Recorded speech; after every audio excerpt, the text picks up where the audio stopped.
Okay, good evening, everybody. We'll be starting our webinar now.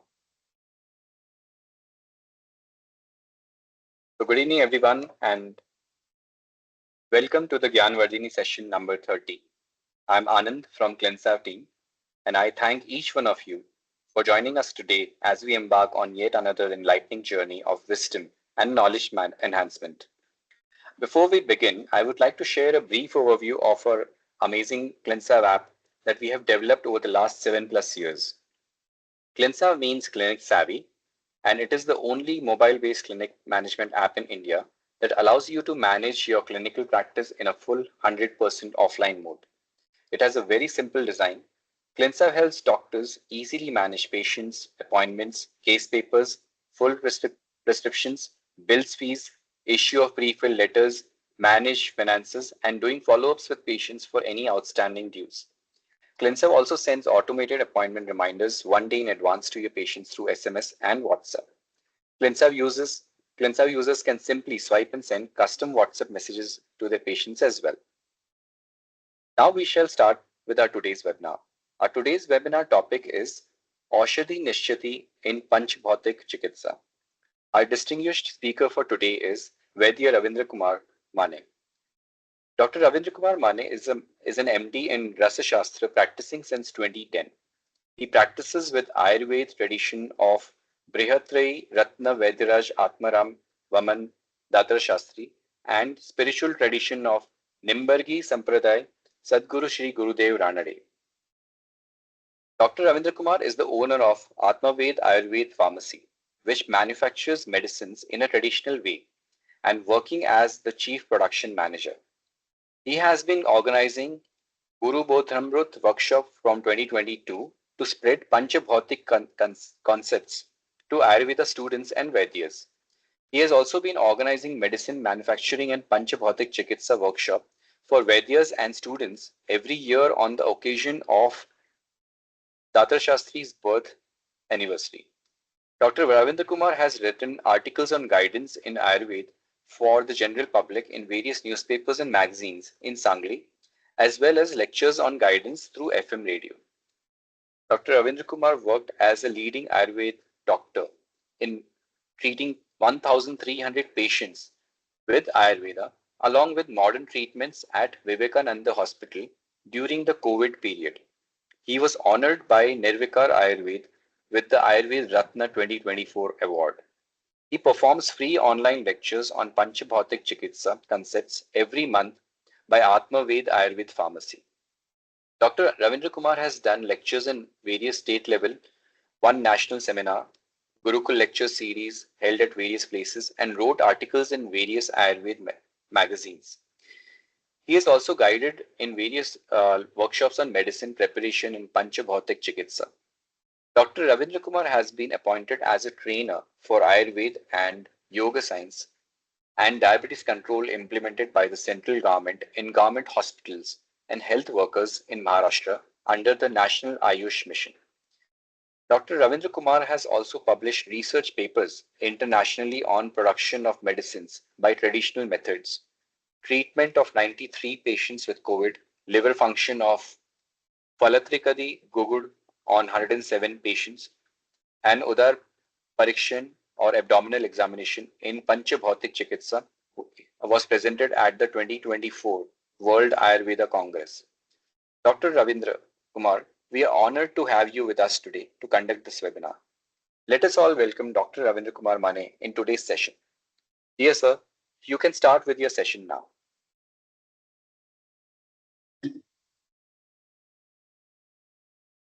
Yes, sir. Thank you very much. Thank you, sir.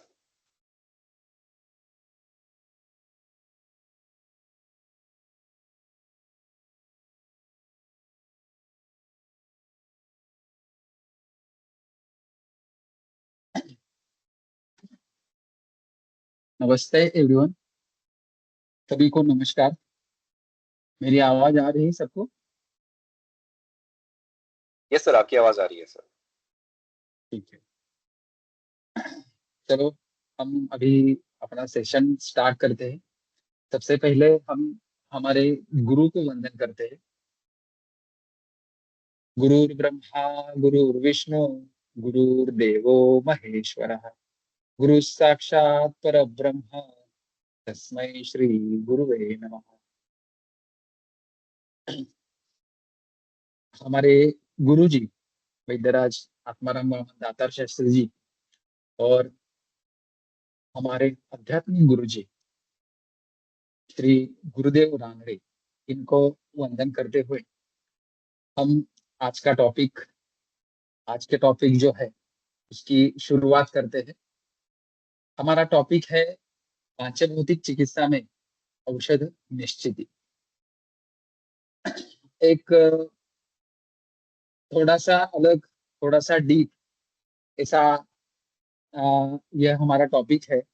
बहुत deep है, लेकिन जितना मेरे को ज्यादा एक्सप्लेन करने आता है उतना एक्सप्लेन मैं इसमें करना चाहता हूँ। और गुरु की कृपा से जितना मैं बोल सकता हूँ उतना बोल सकूंगा। तो सबसे पहले दातार शास्त्री जी, जिस टॉपिक पर हम बोलने जा रहे हैं वो सब टॉपिक के जो कंसेप्ट है, जो औषधीज है, वो सभी औषधीज दातार शास्त्री इनके कंसेप्ट से आया है। उनके बहुत दिन के तपश्चर्या से आया है। इसलिए उनको वंदन करना ही सबसे पहली मेरी अ, मेरा एक कर्तव्य है कि उनको पहले नमन करना चाहता हूँ। इन्होंने दातार शास्त्री जी का थोड़ा इंट्रोडक्शन में करना चाहता हूँ। दातार शास्त्री जी ने आयुर्वेद को नई अ, अपने नई आयुर्वेद की पीढ़ी को एक बहुत ही ज्ञान, जो गाढ़ा ज्ञान है वो प्रदान किया है। एक अपडेटेड आयुर्वेद संहिता उन्होंने डेवलप की पांचभौतिक चिकित्सा के रूप में। और उसका जो बेसिक जो कंसेप्ट है वो हम अभी शेयर करने जा रहे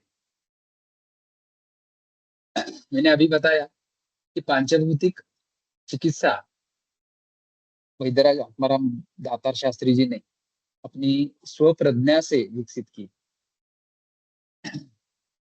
वो पहले से ही पंच महाभूतों में बहुत इंटरेस्टेड थे। उनका ज्ञानेश्वरी का पठन बहुत था, अध्यात्म का पठन बहुत था। अध्यात्मिक की जो भी उनकी बैठक थी वो बहुत अच्छी थी। ज्ञानेश्वर महाराज थे, उनका उनका ज्ञानेश्वर महाराज जी का उन पर साक्षात्कार हुआ था। और इसी बेसिक जो उनकी जो लाइफ है वो सभी अध्यात्म पर बैठी हुई थी। इसीलिए आयुर्वेद में भी उन्होंने बहुत अच्छे से अपना ज्ञान बढ़ाकर आयुर्वेद में बहुत ज्यादा अपने कंसेप्ट नई तरह से डाले हैं। जो ये जो इमेज दिखती है आपको, जो बॉटल्स आप झूम करके देख सकते हैं, जो बॉटल्स है उस बॉटल्स पर जो नाम है उतनी ही दवाई मैं अपने क्लिनिक में यूज करता हूँ। ये सभी श्रेय वैद्यराज आत्माराम दातार शास्त्री जी को जाता है। कोई भी व्याधि हो, कोई भी लक्षण हो, सभी लक्षणों में, व्याधि में एक टिपिकल औषधि यूज करना, एक ब्रैकेट में रह के उसका विचार विमर्श करना और दवाई का यूज करना, यही पांचभौतिक चिकित्सा का बेसिक ज्ञान है। उन्होंने डेवलप की हुई पांचभौतिक चिकित्सा है। तो इस बेसिक इस बेसिक कंसेप्ट को ध्यान में रखते हुए पहले हमें एक बात समझनी होगी पांचभौतिक चिकित्सा समझने से पहले, कि अ, हमारा शरीर, आपको सभी को पता है हमारा शरीर यह पांचभौतिक है। आहार भी पांचभौतिक है, व्याधि भी पांचभौतिक है। क्या? क्योंकि व्याधि भी निर्माण होते टाइम पांचभौतिक गुणों से ही निर्माण होते हैं। हम सभी को पता है कि द्रव्य जो हमें सृष्टि में मिलते हैं वो सभी द्रव्य भी पांचभौतिक है। ये सभी पांचभौतिक होते होते हुए भी हम विचार पांचभौतिक नहीं करते, इसलिए पांचभौतिक चिकित्सा हमें समझ में नहीं आती। या उसके कंसेप्ट समझ में नहीं आते। ये बेसिक रूल हमें ध्यान में रखना पड़ेगा। त्रिदोष की एक टाइप से हम जब विचार करते हैं, तब उस टाइप से विचार करते टाइम हमें पांचभौतिक चिकित्सा उतनी अच्छे से नहीं समझेगी। जब हम पांचभौतिक चिकित्सा के पांचभौतिक गुणों से ही हम उस डायरेक्शन से ही हम देखेंगे, तभी हमें पांचभौतिक चिकित्सा समझ में आएगी। सुश्रुत ने भी कहा है कि भूतेभ्यो ही परम यस्मात् नास्ति चिंता चिकित्सते। मतलब भूतों का, महाभूतों का विचार कर कर हम जब चिकित्सा करेंगे, तब हमें कोई भी चिंता नहीं रहेगी, जैसे सुश्रुत जी ने भी कहा। इसलिए यह बेसिक रूल हमें ध्यान में रखना चाहिए। दूसरी बात, पंचमहाभूत जब हमें समझने हैं, तो उस पंचमहाभूतों के गुणों को भी हमें समझना चाहिए। तो 20 गुरुवादी गुण हमें द्रव्य गुण में सिखाए गए हैं, जो हम हमेशा यूज करते हैं। वही महाभूतों के गुण हमें हमेशा ध्यान में रखने चाहिए।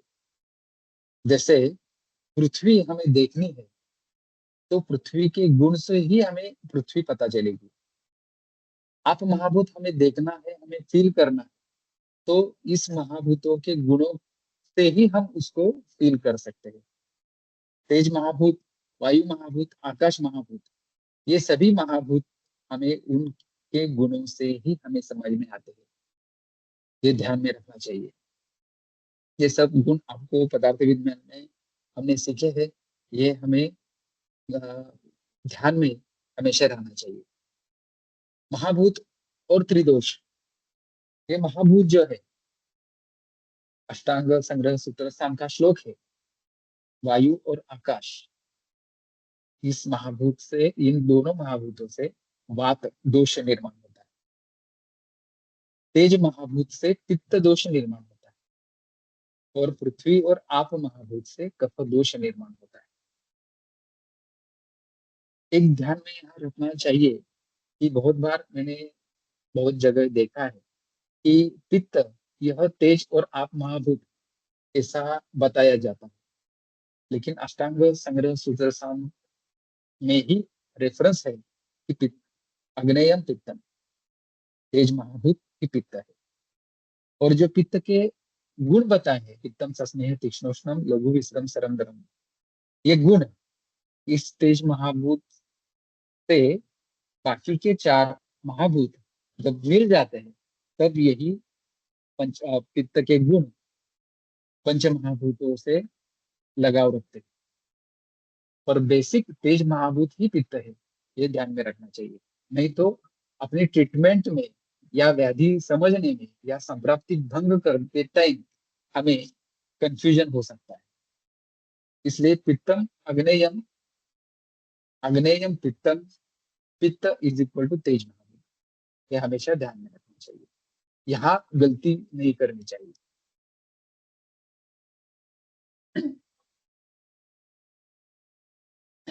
ये बेसिक जो कंसेप्ट है वो ध्यान में रखने के बाद, पांचभौतिक चिकित्सा के कुछ आधार स्तंभ, कुछ सिद्धांत है। लोक पुरुष साम्य सिद्धांत, मतलब जो सृष्टि में है वही शरीर में है, और जो शरीर में है वही सृष्टि में है।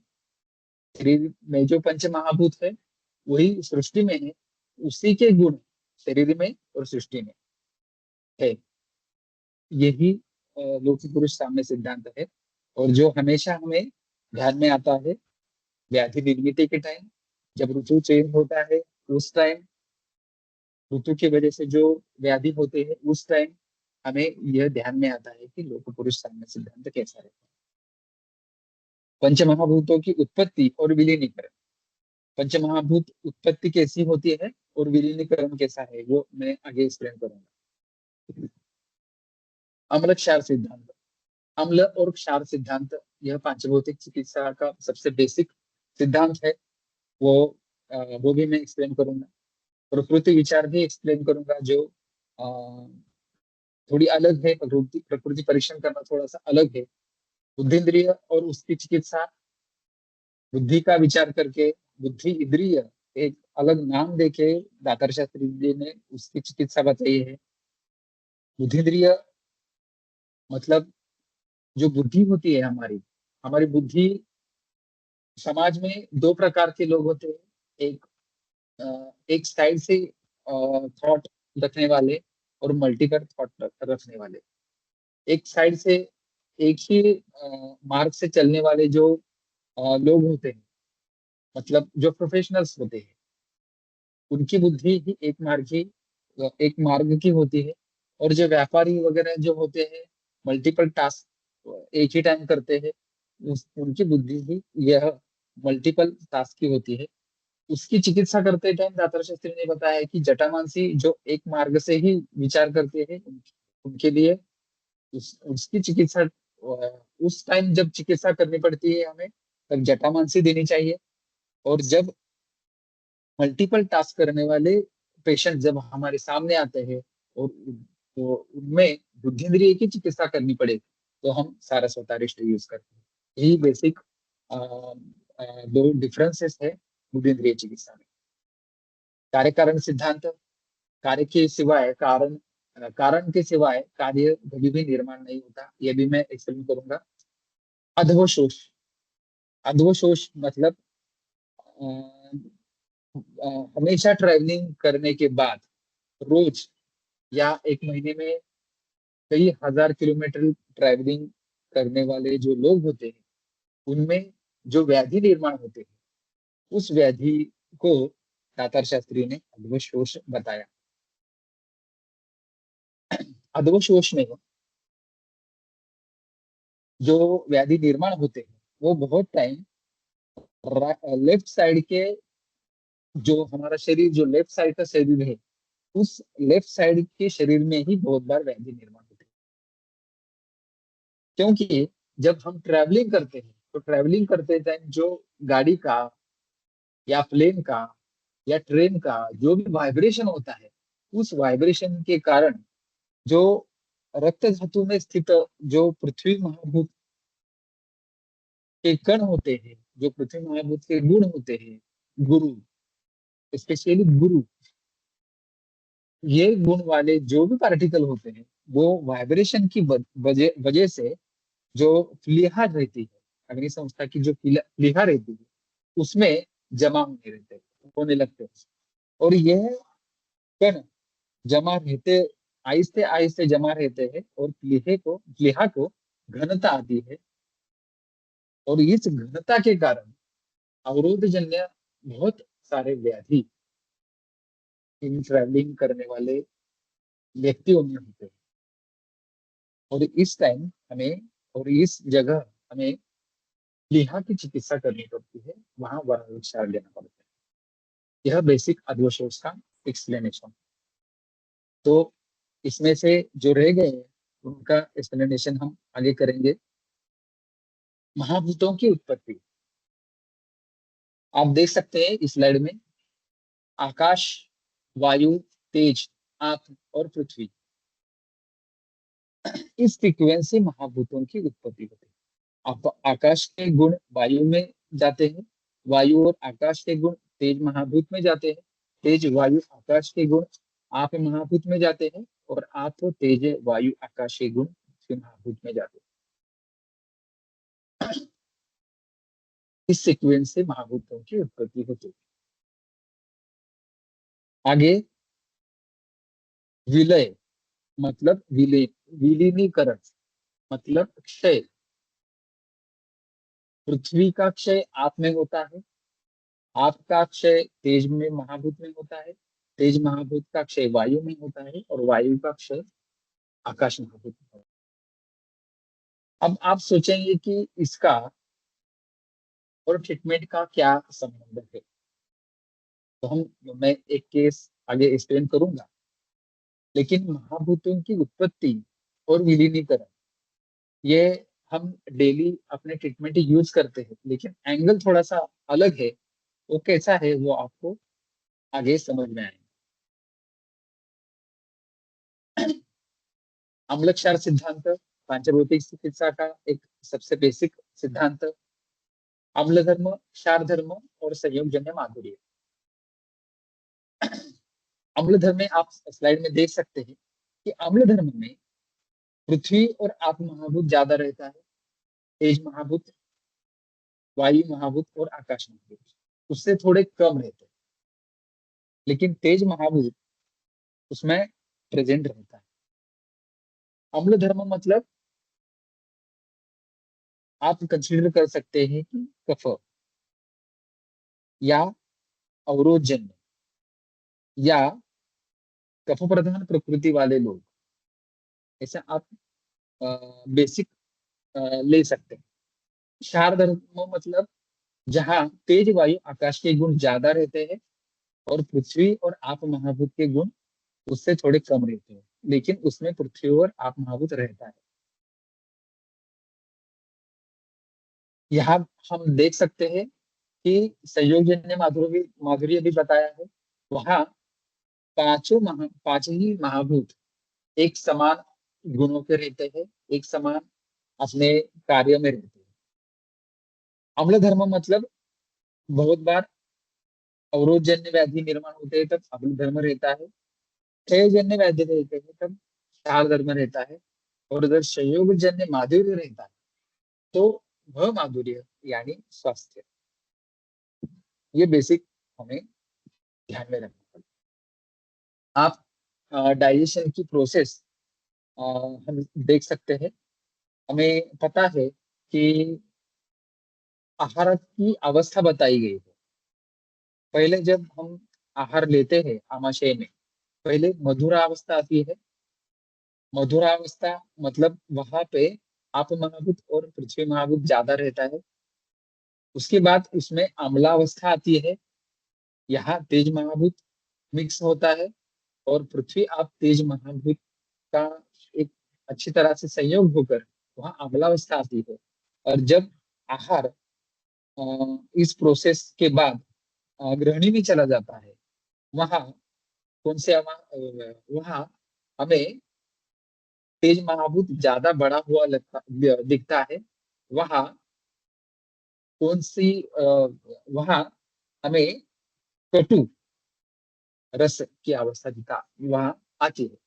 मतलब मधुर मधुर रस, उसके बाद अम्ल रस, और उसमें तेज वायु आकाश महाभूत प्रधान तेज पित्त जब मिक्स होता है, वहां अम्ल और क्षार धर्म इनका संयोगजन्य माधुर्य निर्माण होता है। आपको समझ में आया? जब हम आहार लेते हैं, पहली अवस्था मधुर अवस्था, उसके बाद अम्लावस्था, और उसके बाद क्षारीय अवस्था या क्षारीय अवस्था के बाद संयोगजन्य माधुर्य।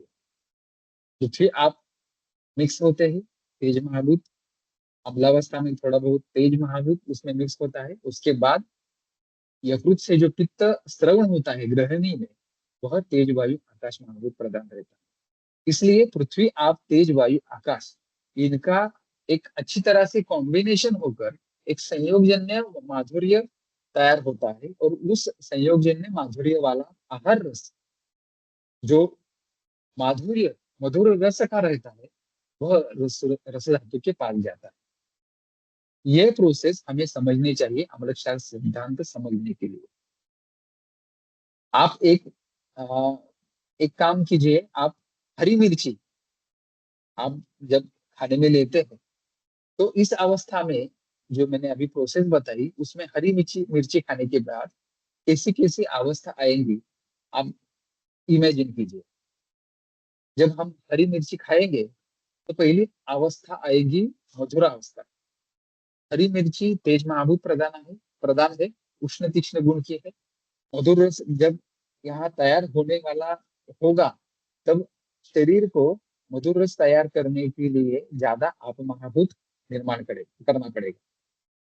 उसके बाद अम्लावस्था आएगी। अम्लावस्था लाने के लिए बहुत ही थोड़ा तेज महाभूत इसमें डालना पड़ेगा, तब आप अम्लावस्था आएगी, और आप महाभूत डालना पड़ेगा। उसके बाद जब ग्रहणी में जाएगा, तब यकृत से जो पित्त आएगा तेज महाभूत प्रधान, तो वह तेज महाभूत प्रधान पित्त जो रहेगा, उष्ण तीक्ष्ण गुण वाला वो और तीखी मिर्ची का उष्ण तीक्ष्ण गुण मिक्स होके जो आहार रस तैयार होगा वो संयोग जन्य माधुर्य वाला नहीं रहेगा। वहां पे तेज महाभूतों के गुण ज्यादा रहेंगे। उष्ण तीक्ष्ण गुण उस आहार रस में ज्यादा रहेंगे और उस उष्ण तीक्ष्ण गुण के कारण जो रसता धातु पर और जो हमारे जो न्याय है आहार विधि विधि विधि आहार विधि विशेष आयतन में जो बताए गए जो न्याय है तीन, उस न्याय से जब आहार जाएगा उस टाइम यह उष्ण तीक्ष्ण वाला आहार रस उधर जाएगा और उस टाइम कई जन्य व्याधि निर्माण हो जाएंगे। जब पेशेंट हमेशा तीखी मिर्ची खाने वाला होगा तो इसी प्रोसेस से आहार रस हमेशा रोज का रोज तैयार होता रहेगा और वहां तेज महाभूत के गुण बढ़ जाएंगे और वायु आकाश के गुण बढ़ जाएंगे, पृथ्वी और आप महाभूत के गुण कम हो जाएंगे। यह संयोग जन्य माधुर्य का महत्व हमें पता चलता है। जब आहार अच्छी तरह से रहेगा, पंच पकवान रहेंगे, सभी महाभूतों का समतोल उसमें रहेगा, तब संयोग जन्य माधुर्य होगा। आम निर्माण करने वाला आहार लिया तो मधुरावस्था और अम्लावस्था जल्दी आएगी। वहां अम्ल रस ज्यादा रहेगा, अम्ल धर्म ज्यादा रहेगा और जो यकृत से पित्त आएगा वो क्षार धर्मी होते हुए भी वह न्यूट्रलाइजेशन मतलब संयोग जन्य माधुर्य नहीं निर्माण कर सकता। वह तेज महाभूत के गुण कम पड़ेंगे अतिरिक्त पृथ्वी आपके गुण ज्यादा होने के कारण। ये ध्यान में रखना चाहिए। संयोजन माधुर्य बहुत ही महत्वपूर्ण कंसेप्ट है अम्लक्षार सिद्धांत। सभी व्याधि में हम यह इस्तेमाल करते हैं। ये बेसिक संयोजन माधुर्य अम्लक्षार सिद्धांत का बेसिक मैंने कंसेप्ट बताया। व्याधि सभी निर्माण होते टाइम इसी पद्धति से निर्माण होते हैं, इसी प्रकार से निर्माण होते हैं और ये ध्यान में रखेंगे तो हमें व्याधि समझने में, संप्राप्ति समझने में, औषधि कौन सी देनी है ये समझने में हमें बहुत ही आसानी हो जाएगी। अभी मैंने बताया ये केस है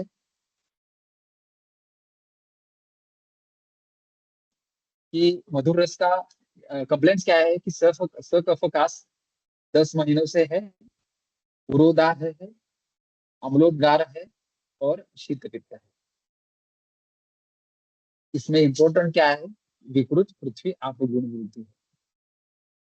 आप देखेंगे हिस्से में आहार विहार कैसा है? मधुर रस प्रधान, दिवास्वाप और स्टेल फूड मतलब बासी खाना, कल का आज खाना।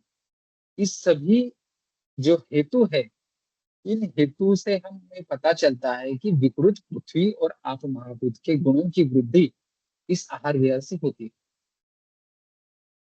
इसी के कारण आमाशय में जब हम पहले दो जो अवस्था निर्माण होती है, मधुरावस्था और अम्लावस्था, इस खाने के कारण ही वो अम्लावस्था ज्यादा उत्पन्न होती है और उसके बाद जब गृहिणी में यह आहार मधुर रस प्रधान बासी खाना, जब पृथ्वी आप प्रधान खाना जब गृहिणी में जाएगा तो उस टाइम यकृत से आने वाला पित्त भी उतनी क्वालिटी का नहीं रहता कि वो उस पृथ्वी और आप महाभूत को पचा सके, उस कफ को पचा सके और वो उस ताकत का नहीं रहता। इसी कारण वहां पे अग्निमांद्य हो जाता है और अग्निमांद्य होने के कारण वहां आम निर्माण होता है और वही आम आहार रस स्वरूप से रस धातु तक जाता है और वह रस धातु के बाद रस धातु उसको पचन करता है, रस धातु अग्नि उसके पचन करती है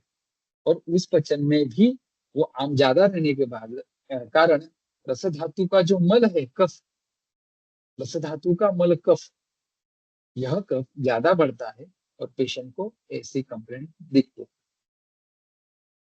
उर स्थानम, कफ का स्थान ही उर है, इसलिए ऐसा निर्माण हुआ कफ शरीर में जाकर वो जब बाहर निकलने लगता है वह उर स्थान में रहता है और पेशेंट को ऐसे ऐसे कंप्लेंट देते हैं। और शीत पित्त भी वैसा ही रहता है, जब रस धातु अग्नि मांद्य होने के कारण जो कफ जो उरस्थान में जाता है, इतना थोड़ा सा भी थोड़ा जो कफ है वो आगे रक्त धातु के पास जाता है। रक्त धातु भी थोड़ा बहुत मांद्य हो जाता है, और उसका जो पित्त रहता है, जो मल है, रक्त का मल, पित्त, वही भी डिस्टर्ब हो जाता है, वो बढ़ जाता है, और कफ और पित्त मिलकर शीत पित्त निर्माण करते हैं। ऐसी संप्राप्ति इसमें दिखती है। यह आम्लक्षार सिद्धांत है। इस व्याधि समझने में इससे हमें पता चलता है। अभी ट्रीटमेंट देने में आम्लक्षार सिद्धांत कैसा यूज करेंगे हम, कि हमें विकृत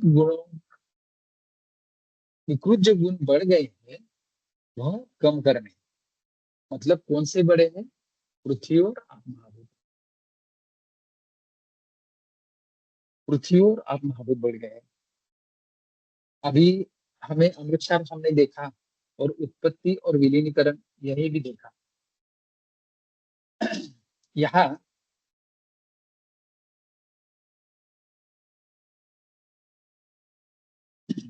आप देख सकते हैं स्लाइड में, उत्पत्ति विलीनीकरण सिद्धांत पे हमने क्या देखा? पृथ्वी, आप, तेज महाभूत। पृथ्वी का क्षय आप में होता है, और आप महाभूत का क्षय तेज महाभूत में होता है। मतलब पृथ्वी और आप महाभूत का क्षय तेज महाभूत में होता है। इसलिए तेज महाभूत को हमें बढ़ाना है, पाचन गुण बढ़ाना है। हम रेगुलर ट्रीटमेंट ऐसे ही करते हैं, लेकिन यहाँ सिद्धांत कौन सा लागू पड़ता है? विलीनीकरण सिद्धांत और आम्लक्षार सिद्धांत।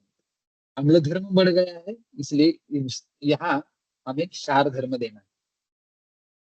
पहले हमें क्या करना है? हेतु को स्टॉप करना है। कोई भी मधुर रस नहीं लेना है, दीवा स्वाप बंद करना है, कि जिससे पृथ्वी और आप महाभूत बढ़ जाएगा। और साइमल्टेनियसली हमें तेज महाभूतों के गुण बढ़ाने हैं, उसके साथ वायु और आकाश महाभूत भी बढ़ जाएंगे।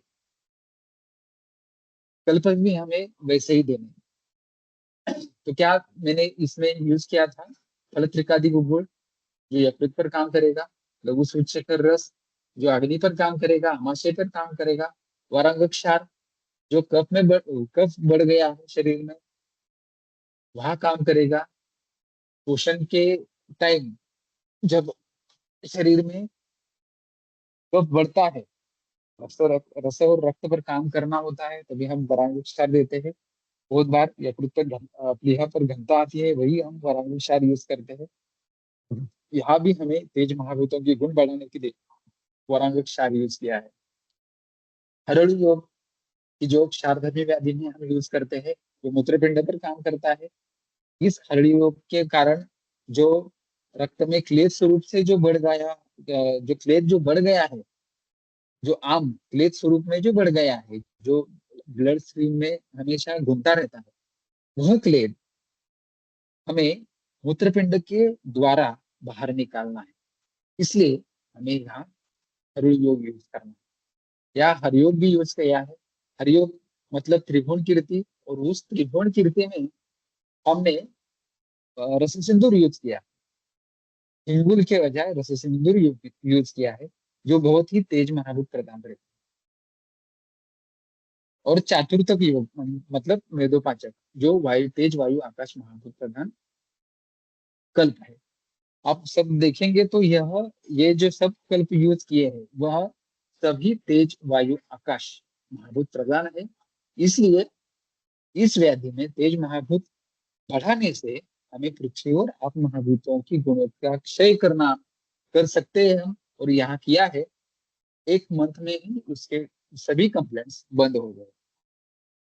आपने यहाँ देखा कि अम्लक्षार सिद्धांत कैसे यूज करते हैं, और विलीनीकरण सिद्धांत, उत्पत्ति और विलीनीकरण सिद्धांत कैसे यूज कर सकते हैं। आगे जाकर जो अम्लक्षार है सिद्धांत है, उस पर प्रकृति कैसे हम देखते हैं, ये हम देखेंगे। प्रकृति चार प्रकार की हम देखते हैं: अम्लधर्मी, क्षारधर्मी, उभयधर्मी, ऋतु संधि कालीन। ये चार प्रकार की प्रकृतियां है।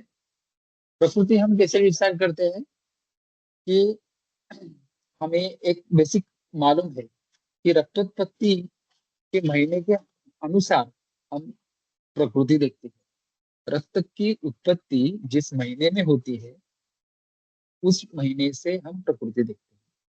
हमें पता है कि धातुओं की उत्पत्ति, गर्भ में धातुओं की उत्पत्ति रस, रक्त, मांस, मेद, अस्थि, मज्जा, शुक्र, पहले 7 महीने में इस क्रम से धातुओं की उत्पत्ति होती है शरीर में। और रक्त धातु यह दूसरा धातु है। अब हम क्या करेंगे कि जन्म का महीना छोड़ के आगे 5 महीने जाएंगे। जन्म का महीना छोड़ के आगे 5 महीने जाएंगे, या पीछे 7 महीने जाने जाकर आने वाला जो महीना आएगा वो रक्तोत्पत्ति का महीना रहेगा। थोड़ा सा पहले सुनते हुए या थोड़े दिन 4-5 बार सुना हुआ होगा तभी भी थोड़ा ये कठिन लगता है, लेकिन जब आपको आदत पड़ेगी इस प्रकार से विचार करने की तब आपको ये सहज आ जाएगा।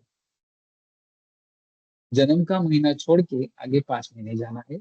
इस पद्धति से हम जब प्रकृति निकालेंगे तो हम छोटे बच्चों बच्चों को भी प्रकृति निकाल सकते हैं।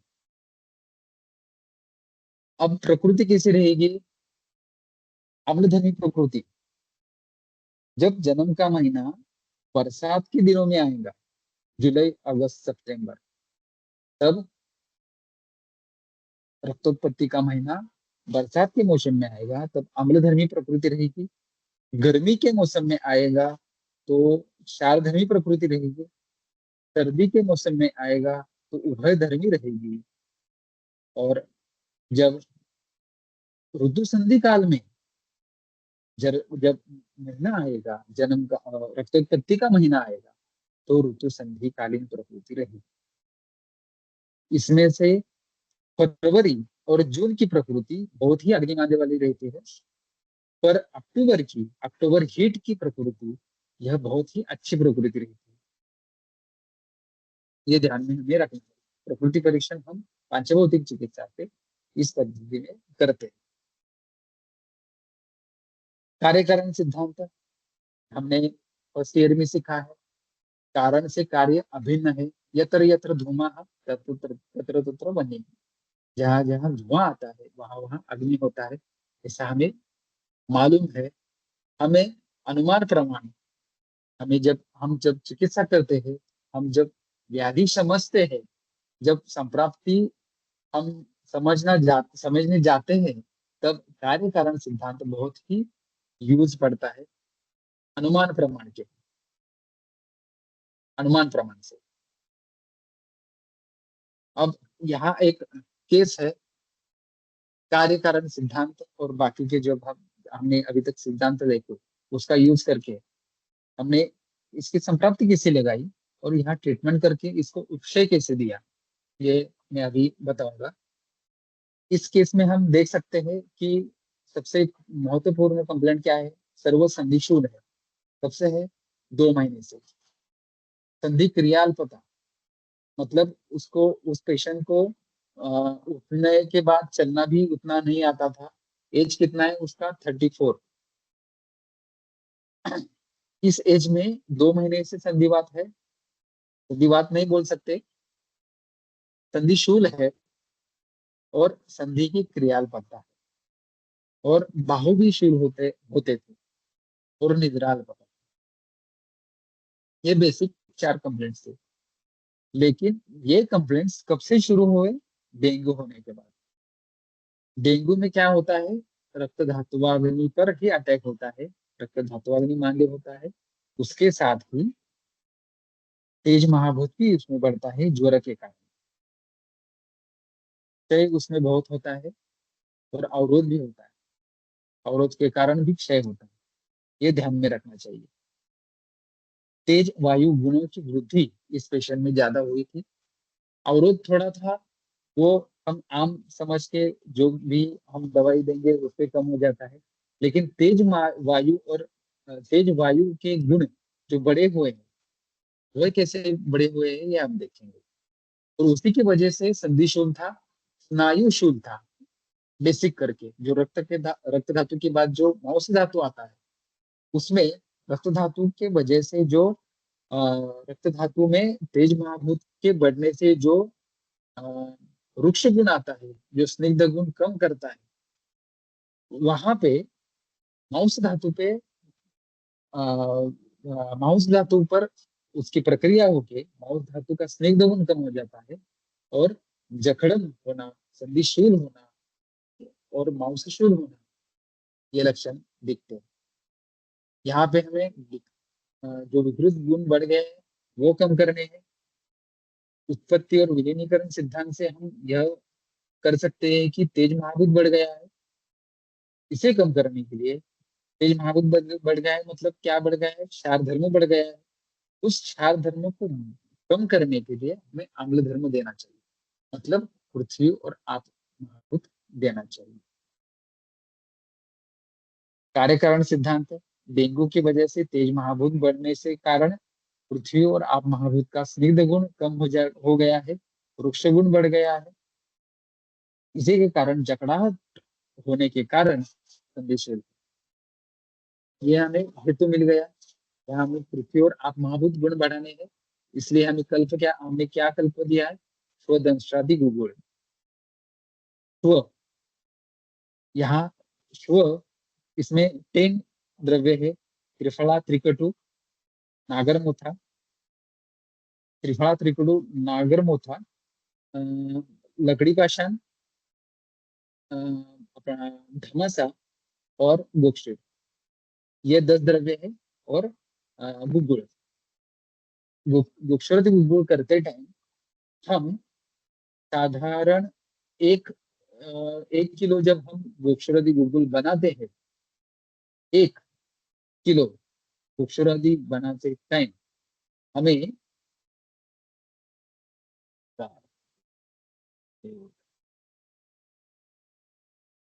16 लीटर, 16 लीटर काढ़ा हमें तैयार करना पड़ता है। मतलब आप महाभूत उसमें कितना, आप महाभूत का जरण उसमें उस कल्प में इतना हो जाता है कि वह शरीर में जाकर भी आप महाभूत की निर्मित करता है। उसमें लकड़ी पाषाण, धमासा और गुक्षुर, ये द्रव्य है, वो आप महाभूत बढ़ाने वाले हैं। और जो भी शरीर में विकृत तेज वायु आकाश के गुण बड़े हुए हैं, वह मूत्रपिंड से बाहर निकालने वाले। इसका महत्वपूर्ण स्व, यह महत्वपूर्ण कल्प यहाँ बहुत ही अच्छे से काम करता है, स्निग्ध गुण बढ़ाता है।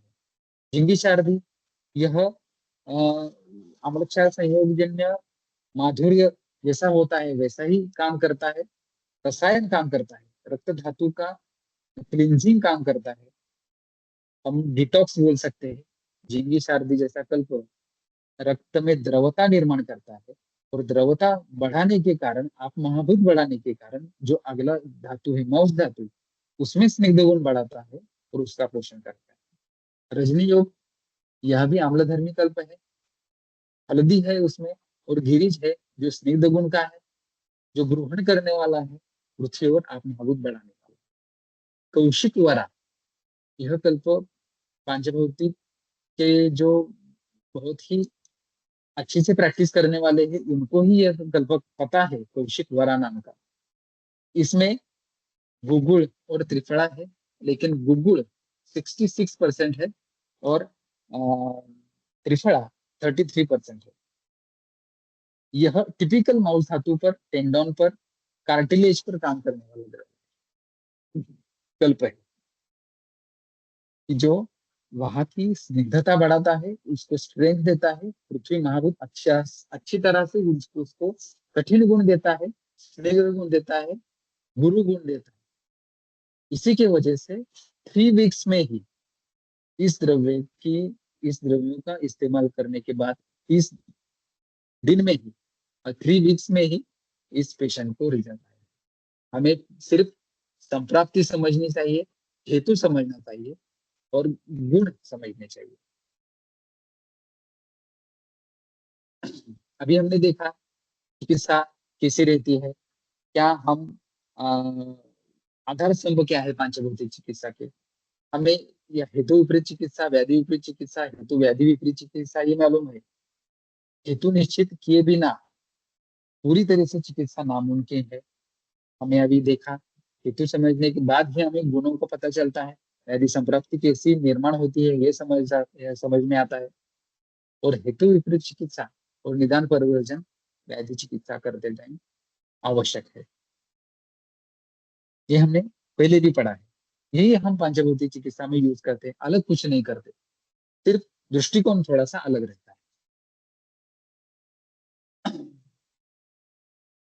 जब हमारे पास पेशेंट आता है, कोई भी पेशेंट आता है, तब हम एक प्रकार का केस पेपर, हम सभी अ, वैद्य एक केस पेपर पर उसका सब डिटेल लिखते हैं।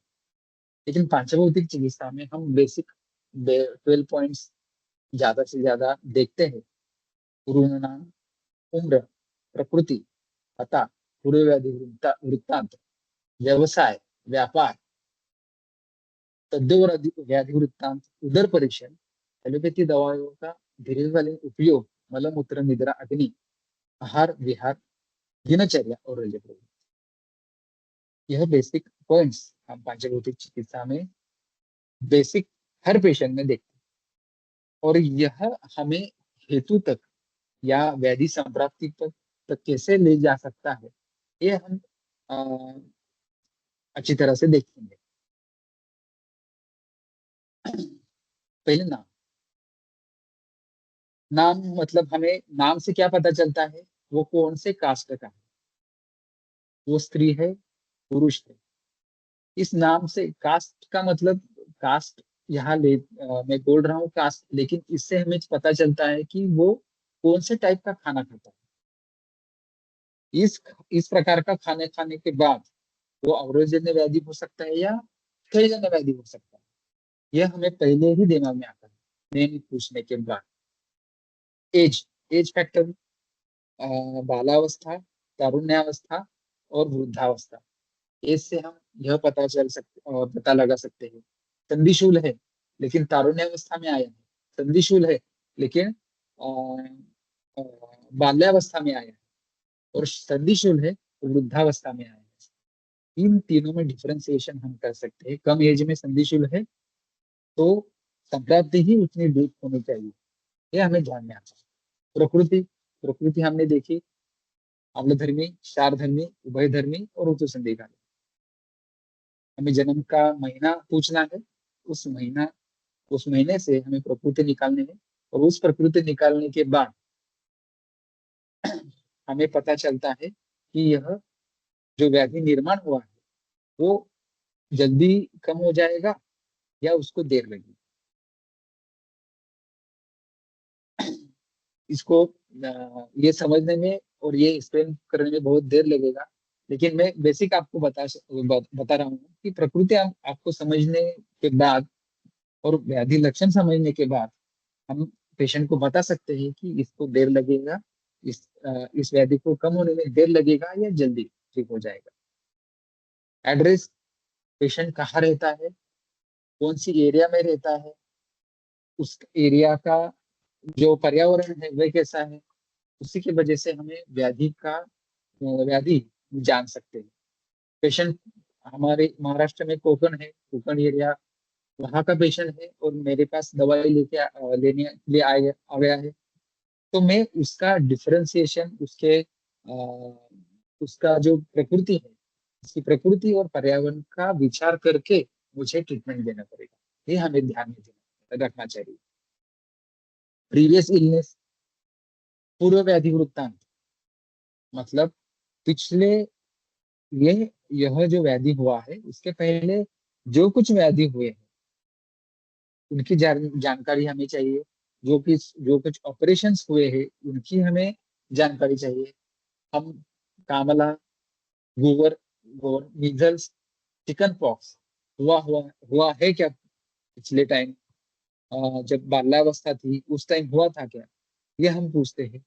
इसका लिंक मतलब कामला कामला चिकन पॉक्स, मीजल्स, देवी, और कोई ज्वर जो ज्यादा दिन रहा था, जैसे टाइफाइड था, चिकनगुनिया, ऐसे ज्वर जो पहले कभी होके गए हैं उसकी हिस्ट्री हम लेते हैं।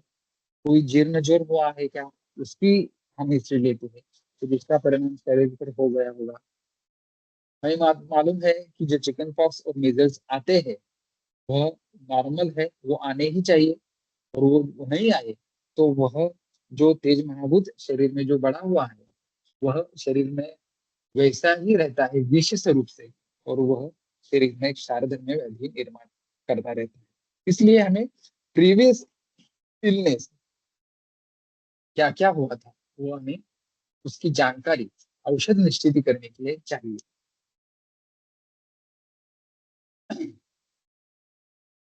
ये पेशेंट है, उसकी कंप्लेंट क्या है कि उभय पादशूल, डी मोर मतलब दक्षिण ज्यादा, दक्षिण पादशूल ज्यादा, दक्षिण कटिशूल ज्यादा, टिपिकल है ये। दक्षिण कटिशूल, दक्षिण पाद, दक्षिण पाद जड़त्व मतलब हेवीनेस, और उभय पाद चिंचिमायन टिपिकल वायु महाभूत की बढ़ने की सभी लक्षण हैं। लेकिन राइट साइड को ही ज्यादा है, ऐसा कैसा हो सकता है? लेफ्ट साइड को क्यों नहीं ज्यादा? सिर्फ चिंचमाइन ही लेफ्ट साइड को है, बोथ साइड को है, बाकी सभी कंप्लेंट्स राइट साइड को है। इसका कारण है हिस्टेक्टोमी। बहुत बार आप हम देखते हैं कि गायनेकोलॉजिस्ट बहुत बार थोड़े बहुत कंप्लेंट बढ़ जाने के बाद, फाइब्रॉइड्स हो जाने के बाद, या वाइट डिस्चार्ज ज्यादा रहने के बाद अ, गर्भाशय निरोधन की शस्त्रक्रिया पेशेंट को बताते हैं। जब कम एज होता है, मेनोपॉज के पहले जब हिस्टेक्टोमी की जाती है, तब वहां पे खवैगुण्य निर्माण होता है। कभी भी किया तो खवैगुण्य निर्माण होता है, लेकिन कम एज में मतलब मेनोपॉज के पहले जब हम हिस्टेक्टोमी करते हैं, उस वहां मतलब तारुण्य अवस्था में जब हिस्टेक्टोमी करते हैं, तो उसका परिणाम रक्त धातु पर होता है। वहां खवैगुण्य निर्माण होता है। खवैगुण्य निर्माण होने के बाद कारण वहां विकृत आकाश महाभूत बढ़ जाता है, और विकृत वायु महाभूत बढ़ जाता है। ये ध्यान में रहना चाहिए। और यहाँ पे दूसरी एक संप्राप्ति निर्माण होती है कि जो पेशेंट को थायराइड, वजन बढ़ना, यह भी कंप्लेंट्स पेशेंट में दिखती है। जब रस धातु दुष्ट होता है, रस धातु का जो उपधातु है, रज, आर्तव, रस, रस धातु का जो उपधातु है वह यूटेरस से, गर्भाशय से हर महीना बाहर पड़ता है।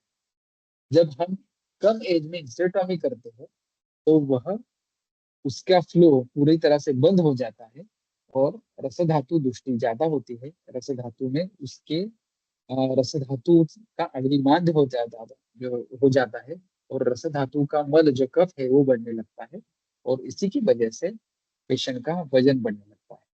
रस धातु का मल कफ जो है वह मेद धातु का, मेद धातु से सांद्र में रहता है, इसलिए उसी की वजह से कफ का बढ़ना ज्यादा होता है, और मेद धातु दुष्टि भी हो जाती है। ये हिस्टेरेक्टोमी के कॉम्प्लिकेशंस है। और मेद धातु भी दुष्ट होने के बाद, मेद धातु दुष्ट होने के बाद उसके बाद का जो अस्थि धातु है उसका क्षय हो जाता है। अस्थि धातु का पोषण कम हो जाता है, और इसी के वजह से हमें उदर परीक्षण करने के टाइम, उदर परीक्षण करने के टाइम हमें जो गर्भाशय का पॉइंट है, अपान कक्षा का पॉइंट है, वहां पर पीडनाशक दिखता है। जो मैकबर्नीस का पॉइंट है वो राइट साइड को है, वहां पे हमें पीडनाशक दिखता है। और वहां से पक्वाशय चालू होता है, वहां से अपान कक्षा चालू होती है। आपान कक्षा वहां से चालू होने के कारण और ये राइट साइड के होने से कारण यहाँ पे पेशेंट में टिपिकल दक्षिण बाजू के कंप्लेंट्स दिखने लगते हैं, जैसे इस पेशेंट में दिखते हैं। तो यह संप्राप्ति हमें ध्यान में विकृत वायु और आकाश गुण की वृद्धि। तो विकृत गुण कम करना है, मतलब पृथ्वी के गुण बढ़ाना है। हेतु क्या हमें पता चला है, हिस्टेक्टोमी है, क्षय गुण है, वायु के गुण बढ़ गए हैं, आकाश के गुण बढ़ गए। यहाँ पे हमने क्या दिया है, फलत्रिकादि गुण, वरांगक्षार, हरुण योग, हर योग, कांति प्रभा एंड किन्हीं। इसमें सबसे महत्वपूर्ण है कांति प्रभा। यह कल्प कि जो चंद्र प्रभा और पद्मक काष्ठ, पद्मक काष्ठ इसमें 100 ग्राम में 4 भाग, मतलब 80 ग्राम यहाँ पे पद्मक काष्ठ रहता है और 20 ग्राम चंद्रप्रभा रहता है। इस कल्प का यूज हमें हिस्टेक्टोमी हुए हुए हर पेशेंट में हमें करना है, यह अंडरलाइन करके रखिए। जिस पेशेंट को जब भी कल से आपके सामने कोई भी पेशेंट आता होगा और उसमें हिस्टेक्टोमी की हुई होगी, तो हमें आंखें बंद करके कांति प्रभा यह दवाई पहले चालू करें। क्योंकि यहाँ पे मैंने बताया कि हेतु जो है आकाश और वायु गुणों की विकृत वृद्धि, वह कम करने के लिए वह कम करने के लिए वहां पे उस उसी प्रकार का पृथ्वी महाभूत प्रधान कल्प हमें यूज करना है। उसी प्रकार का स्निग्ध, उसी प्रकार का कठिन गुण, गुरु गुण का कल्प हमें यूज करना है, वो क्रांति प्रभा कल्प है। इसमें चंद्र प्रभा है, शिलाजीत गुगुल है, बहुत ही अच्छा कल्प है, रसायन भी है, और पृथ्वी और आप महाभूत प्रधान कल्प है, और पद्मक जो साक्षात पृथ्वी है। यह कल्प देने के बाद हम वहाँ यह कल्प देने के बाद हम वहाँ पे ट्रीटमेंट स्टार्ट कर सकते हैं। और बाकी जो फलत्रिकादि वरांगोपचार हरुण योग हमने दिया, इसके साथ ही महामजिस्ट्रेट काढ़ा भी यूज कर सकते हैं। लेकिन वह पेशेंट काढ़ा लेने के लिए तैयार नहीं था, इसलिए हमने उसे काढ़ा नहीं दिया, लेकिन यह बेसिक कल्प हमने दिया। महामजिस्ट्रेट काढ़ा भी यहाँ हम हर पेशेंट में यूज कर सकते हैं, यूज किया जा सकता है। बहुत पेशेंट में कुछ पेशेंट में अम्लोदगार या अम्लपित्त रहता है, उसमें काढ़ा दिया तो वो अम्लपित्त बढ़ सकता है। इसलिए पहले काढ़ा न देते हुए पहले कांति प्रभा यूज कीजिए, बाकी के अग्नि अच्छा होने के बाद महामजिष्टादि काढ़ा इंट्रोड्यूस कीजिए। यह महामजिष्टादि काढ़ा मैंने जो संप्राप्ति बताई कि रस रक्त दृष्टि हो जाती है हिस्टेक्टोमी के बाद, वह दृष्टि कम करने के लिए और मांस धातु पर काम करने के लिए यह महामजिष्टादि काढ़ा अच्छी तरह से काम करता है। रक्त धातु का प्रसादन करता है और उसी के वजह से वो उसी के साथ मांस धातु पर काम करता है। इसी प्रकार यह इस प्रकार से हम जब विचार करेंगे कि हेतु कौन सा है, कार्य कारण कौन सा है, कार्य कौन सा है, कारण कौन सा है, किस कारण की वजह से कार्य घड़ा है, व्याधि निर्मित हुई है, उसी के वजह ये ध्यान देने के बाद ही हमें व्याधि समझ में आएगा, संप्राप्ति समझ में आएगी, और चिकित्सा कौन सी देनी है यह समझ में आएगी। उसके बाद एक्यूपेशन, ऑक्यूपेशन, वर्क, मतलब अधोशोष और बुद्धिंद्रिय। कहने में यह बुद्धिंद्रिय मैंने एक्सप्लेन किया, मैंने पहले ही बताया था बुद्धिंद्रिय के बारे में।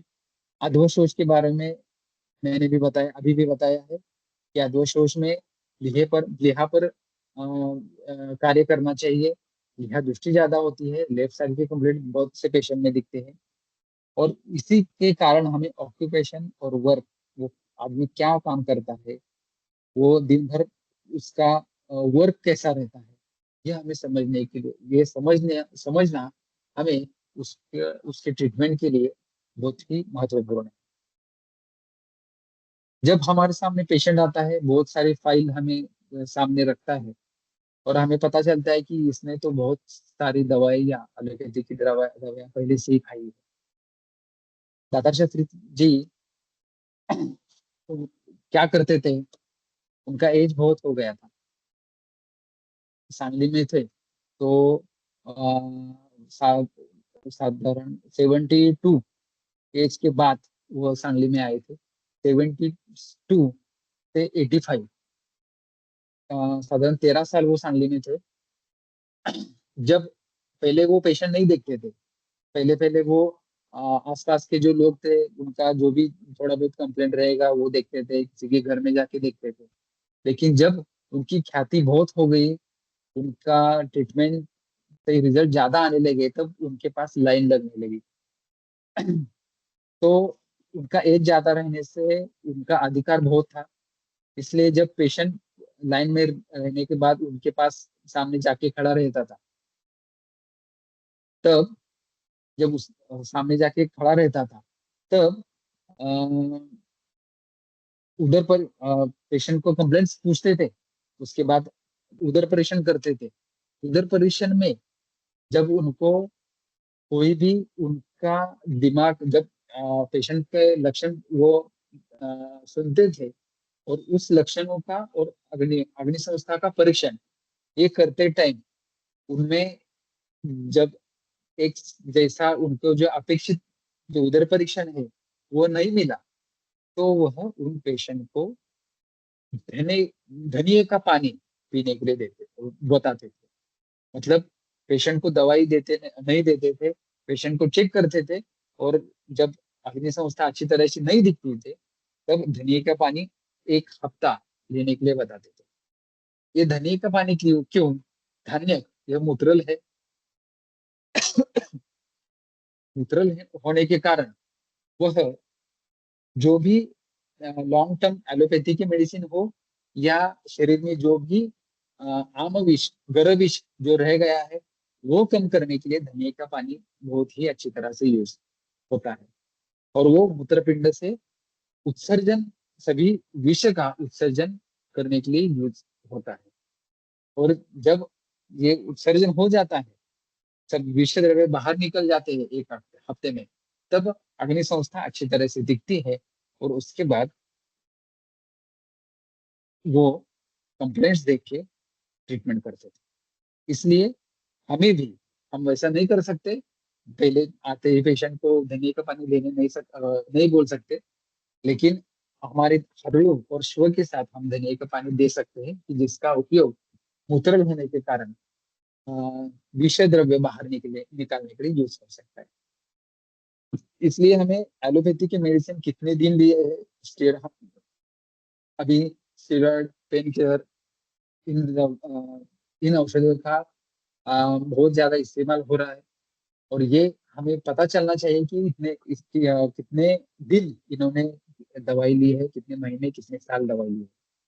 अभी डायबिटीज के और ब्लड प्रेशर की दवाइयाँ बहुत रहती है, कोलेस्ट्रॉल की दवाइयाँ रहती है, थायराइड की दवाइयाँ रहती है। ये कितने दिन से ले रहा है? बहुत बार ऐसा रहता है कि इनके कॉम्प्लिकेशन कम करने के लिए ही हमें 1-2 महीना जाता है कि इस दवाई से यह कॉम्प्लिकेशन हुआ है और ये कम करना है। मेन जो व्याधि है वो बाजू में रहता है, इनके कॉम्प्लिकेशन ही हमें ट्रीट करने पड़ते हैं। इसलिए ये हमें ध्यान में रखना चाहिए कि ये मेडिसिन कितने दिन में ली है। और बाद में प्रेजेंट कंप्लेंट क्या है, ये देखना हमें चाहिए। मल मूत्र निद्रा और अग्नि, ये बेसिक देखना चाहिए। मतलब प्रवृत्ति कैसी है, शाम है, निराम है, कितनी बार जाता है। बहुत पेशेंट रात को भी उठते हैं मल प्रवृत्ति के लिए। ये सब मल के बारे में हमें ध्यान में रहना चाहिए। मूत्र मूत्र प्रवृत्ति, रात को उठना पड़ता है, नक्त मूत्रता रहती है क्या? नक्त मूत्रता है तो हमें यह पता चलता है कि प्लेग ज्यादा शरीर में बढ़ गया है, आम ज्यादा बढ़ गया है, इसलिए नक्त मूत्रता है। निद्रा निद्रा कैसी है, वो बुद्धिंद्रिय पर चिकित्सा करनी चाहिए, नहीं करनी चाहिए। और अग्नि, उसको भूख लगती है, अच्छी तरह से लगती है, या खाना का टाइम हो गया इसलिए खाना खा रहे हैं, यह अग्नि के बारे में हमें देखना चाहिए। उसके बाद महत्वपूर्ण जो उदर परीक्षण, उदर परीक्षण में यकृत यकृत का पीडन हो तो हम ऐसे देखते हैं। लिहा लिहा का पीडन हो तो हम ऐसे देखते हैं।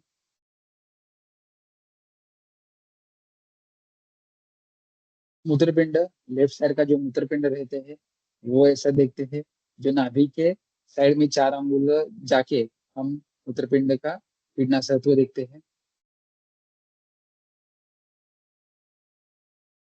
राइट साइड का दक्षिण मूत्रपिंड, 4 अंगुल नाभि के राइट साइड को हम देखते हैं।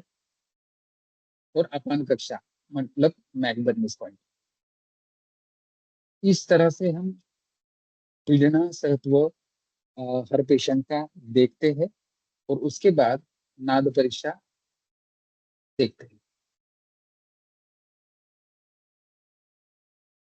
नाद परीक्षा का मैं वीडियो अभी शेयर करूंगा।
नाद परीक्षा आप देख सकते हैं।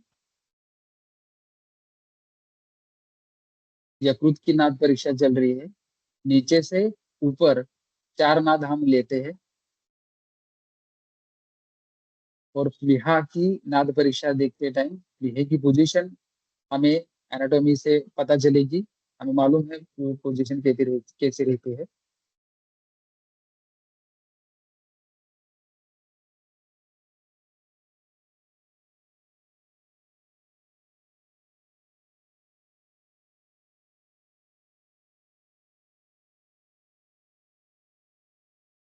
नीचे से ऊपर नाद परीक्षा देखनी।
जरा मेरा पीडीएफ शेयर नहीं हो रहा है।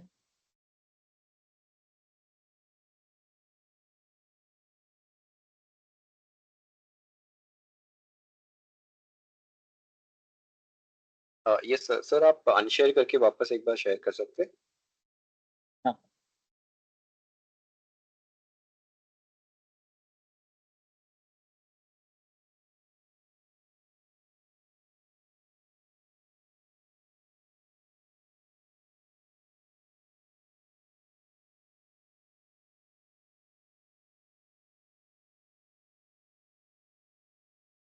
तो उदर परीक्षण हम नाद परीक्षा और पीड़न परीक्षा से हम उदर परीक्षण करते हैं, और उस उदर परीक्षण से हमें महाभूतों की दोषों की स्थिति पता चल सकती है। नाद परीक्षा जैसे रहती है, घनानाद रहते हैं, पार्थिव नाद रहते हैं, तब वहां पे हमें अ, विकृत कफ दोष की वृद्धि है, ऐसा हम कह सकते हैं, और वैसा ही होता है। पृथ्वी और आप मतलब कफ दोष, पृथ्वी और आप महाभूत विकृत पद्धति से बढ़ जाते हैं, तब यकृत और प्लीहा पर घननाद आते हैं, और इससे हम समझ सकते हैं कि यहाँ अवरोधजन्य संप्राप्ति है। जब यकृत और प्लीहा पर आकाशीय नाद आती है, तब वहां पे हम समझ सकते हैं कि यह क्षयजन्य व्याधि है। मूत्रपिंड पर पीड़नासत्व रहता है, तभी हम श्व और हर्रू जैसे दवाइयाँ यूज कर सकते हैं, और यह यहाँ पे यकृत प्लीहा जैसे मूत्रपिंड पर नाद नहीं लिए जाते, सिर्फ यकृत और प्लीहा पर ही नाद लिए जाते हैं। ये ध्यान में रखना चाहिए। पीड़नासत्व सभी जगह किया जाता है, लेकिन नाद यकृत और प्लीहा पर लिए जाते हैं। तो आगे जाकर ये जो एक पेशेंट है, वाम वंशानुकूल वाम शक्ति जड़त्व, मतलब यह एवियन की केस है। एवियन मतलब avascular necrosis of hip joint. Left side के वंशानुशूल लेफ्ट साइड का वंशानुशूल हो रहा था इस पेशेंट में, और इसकी हिस्ट्री थी कि कोविड-19 हुआ था, और उसके दोनों वैक्सीन इस पेशेंट ने लिए थे। अब यही जो कोविड-19 हुआ था और वैक्सीन उसने लिया है, यही ध्यान में रखकर मैंने इस पेशेंट को ट्रीटमेंट दी थी। उसका उदर परीक्षण किया था, उदर परीक्षण में जो कुछ दिखा उस अ, वो उदर परीक्षण के अनुसार ट्रीटमेंट दी थी।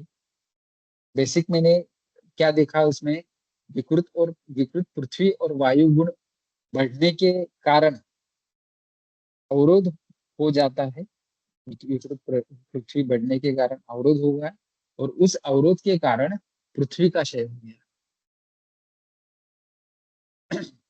मतलब यहाँ पे अस्थि का क्षय हो गया अवरोध के कारण, अस्थि का पोषण बंद हो गया, इसी के कारण पृथ्वी का क्षय हो गया, अस्थि का क्षय हो गया।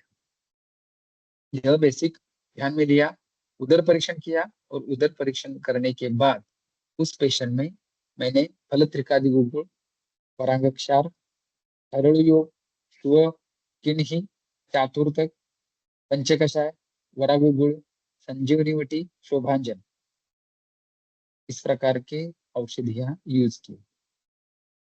आप दे सकते हैं फलत्रिकादि गुगुल और वरांगक्षार और हरड़ू और श्व, यह यकृत प्लीहा मूत्रपिंड पर काम करने वाले द्रव्य है, औषधियां है। जैसी घन जैसा मुझे अग्नि संस्था लगा, जैसी मुझे संप्राप्ति दिखी, उस तरीके से उसको ट्रीटमेंट दी। पहले फलत्रिकादि बराबर हरड़ू और श्व यूज किया, हरड़ू यूज किया पहले, बाद में श्व यूज किया, पहले हरड़ू यूज किया। उसके बाद किन्ही मतलब अपामार्ग पंचांग, अपामार्ग पंचांग मतलब किन्ही, यह यूज किया कि जो पाचन धर्म का है, मेद धातु पर काम करता है। चतुर्थक वो भी मेद धातु पर काम करता है। किन्ही सभी धातु पर काम करता है, लेकिन मेद धातु पर भी अच्छी तरह से काम करता है। पंचकषाय अस्थि मज्जा पाचक, अस्थि मज्जा पाचक मतलब पंचकषाय कि जो अस्थि धातु तक जो संप्राप्ति गई है उस पर काम करता है। पहले यकृत प्लीहा मूत्रपिंड, उसके बाद मेद धातु, और आम पर काम करने के लिए किन्ही, अस्थि धातु पर काम करने के लिए पंचकषाय, वरागुगुल मांस धातु पर काम करने के लिए, मांस धातु को बल देने के लिए, संजीवनी वटी सार्वदेहिक आम जो बड़ा हुआ है उस पर काम करने के लिए संजीवनी वटी दी थी, और शोभांजन जो अस्थि धातु पर काम करता है, अस्थि धातु का पाचन करता है। अब आप यह सोचेंगे कि मैंने बताया कि अस्थि धातु का क्षय हुआ है और शोभाजन कैसे यूज किया है। जो पाचन करता है। शोभांजन यह उष्ण तीक्ष्ण इतना रहता है कि उतनी उसकी पेनेट्रेशन पावर बहुत रहती है। तो अस्थि धातु तक जो अंग गया है उसको पचन करने का काम शोभांजन करता है। शोभांजन मतलब शोभांजन की अंतरसाल। यह अंतरसाल व्हाइट होती है और यह बहुत कम मात्रा में हम यूज कर सकते हैं। 40 से 50 मिलीग्राम मात्रा में ही हम इसका यूज कर सकते हैं। उसके ज्यादा दिया तो उष्ण तीक्ष्ण गुण ज्यादा बढ़ेगा। यह शोभांजन अस्थि धातु पर काम करता है, इसलिए शोभांजन का यूज मैंने यहाँ किया है। और एक साल में ही उसके पूरे कंप्लेंट्स पूरी तरह से बंद हो गए। मैंने यहाँ पे एक्सरे नहीं डाला, मैंने इमेज इसमें डालने रह गई। एक्सरे का कंपैरिजन था और इसमें साफ दिखता है कि उसका जो अस्थि धातु भरना चालू हो गया। सिर्फ हमें संप्राप्ति देखनी है और संप्राप्ति कैसी बढ़ती गई वो देखना चाहिए और उसी तरह से हमें द्रव्य यूज करना चाहिए। और अग्नि संस्था का महत्वपूर्ण कार्य प्रत्येक हर पेशेंट में रहता है। आहार विहार, दिनचर्या, ये अभी सभी देखते हैं। और रज प्रवृत्ति हर स्त्री में हम पूछते हैं और उसी की हिस्ट्री मतलब हिस्टेटोमी की है। तो रज प्रवृत्ति का कुछ प्रॉब्लम था क्या, अत्यार्थ था क्या, इसी की वजह से हिस्टेटोमी की है। पर अत्यार्थ किस वजह से था, धातु की कुछ दृष्टि थी क्या, यह हमें देखना पड़ता है हर पेशेंट में। बहुत बार फाइब्रोइड्स रहते हैं, फाइब्रोइड्स हुए थे क्या, उसी की वजह से हिस्टेक्टोमी की होती और हुई होगी, तो अवरोधजन्य संप्राप्ति थी क्या, यह हमें ध्यान में रखना चाहिए। व्हाइट डिस्चार्ज रहता है, उसी की वजह से हिस्टेक्टोमी की थी क्या, और व्हाइट डिस्चार्ज का कारण क्षयजन्य था क्या अवरोधजन्य था, वो हमें पता चलता है। इसी की वजह से यह हिस्ट्री हमें पूछनी चाहिए।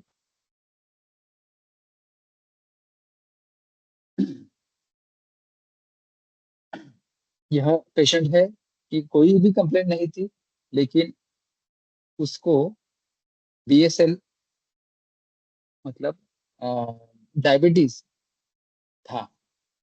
डायबिटीज होने के तुरंत बाद हमारे क्लिनिक में आए थे और उसको कोई भी कंप्लेंट नहीं थी, सिर्फ हिस्ट्री थोड़ी बहुत थी। लेकिन वो पेशेंट बुद्धिवादी था, मतलब ज्यादा विचार करने वाला था।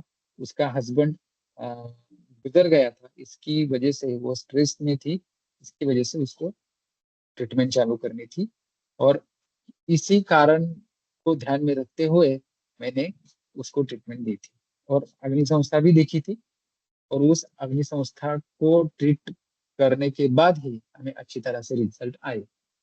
इसमें इम्पोर्टेंट क्या है कि अग्नि संस्था देखनी है जब कोई भी कंप्लेंट नहीं रहती और पेशेंट बोलता है कि मेरे ये मतलब या पेशेंट में हम देख सकते हैं कि बीएसएल मतलब डायबिटीज इस पेशेंट को हो गया है, ऐसा पेशेंट ने बताया है।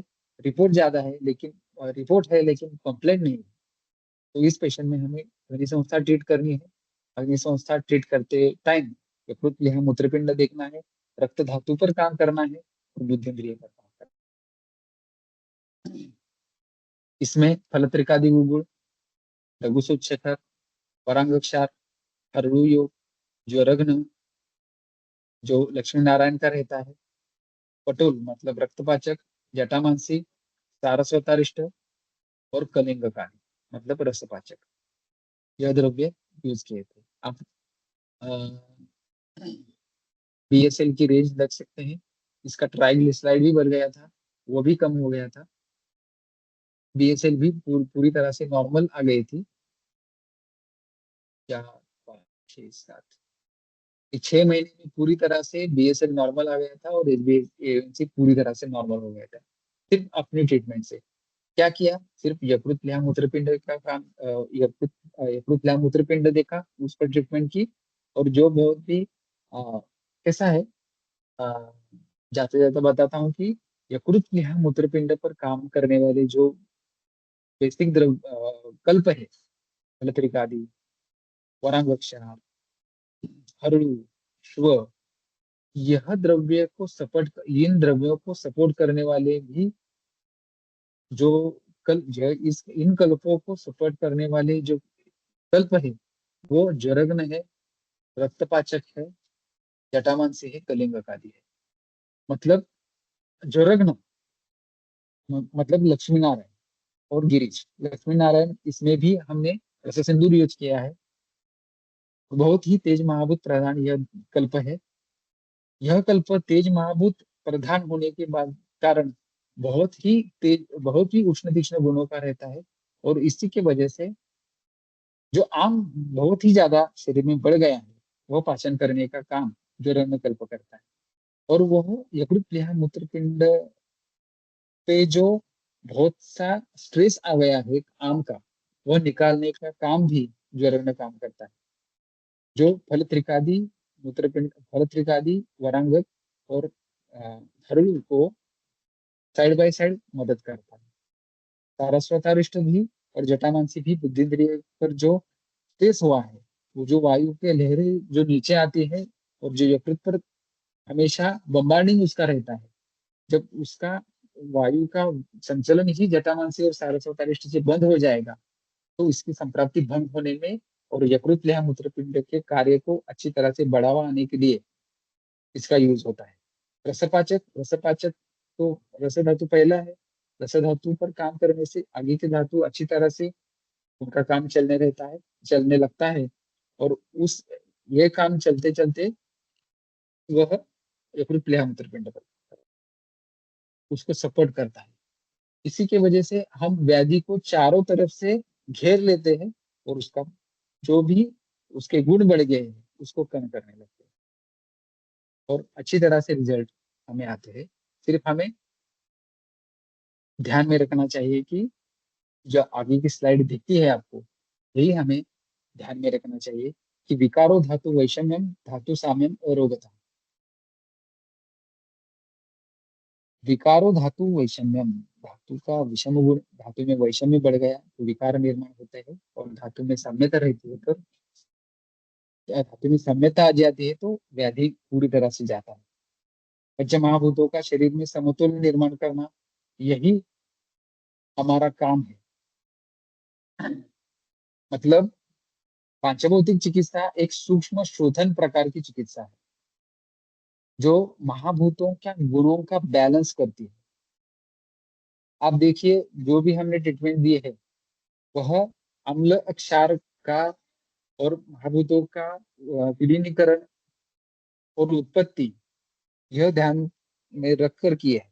मतलब जहाँ स्निग्ध गुण बढ़ गया है वहां रुक्ष गुण देना है और रुक्ष गुण इतना देना है कि स्निग्ध गुण अपने आप अपने लेवल में आ जाए। यह समतोल निर्माण करना, यही पंचभौतिक चिकित्सा का बेसिक हेतु है। आप तभी स्वास्थ्य अन्यथा व्याधि। आकाश महाभूत, आकाश महाभूत मतलब सभी स्रोतसों में जो जो भी द्रव्य सभी स्रोतसों से वहन होते हैं वह होते हैं कारण उसमें आकाश महाभूत रहता है। जब आकाश महाभूत कम हो जाता है मतलब वहां पे पृथ्वी और आप महाभूत ज्यादा बढ़ने लगते हैं। और पृथ्वी और आप महाभूत ज्यादा बढ़ने के बाद अवरोध हो जाता है और व्याधि निर्माण होती है। इसीलिए दातार शास्त्री ने बहुत ही अच्छी तरह से एक ये वाक्य हमें बताया है कि जिस व्यक्ति में आकाश का अवकाश अच्छा होता है वो पेशेंट स्वस्थ होता है, अन्यथा उसमें व्याधि निर्माण होती है।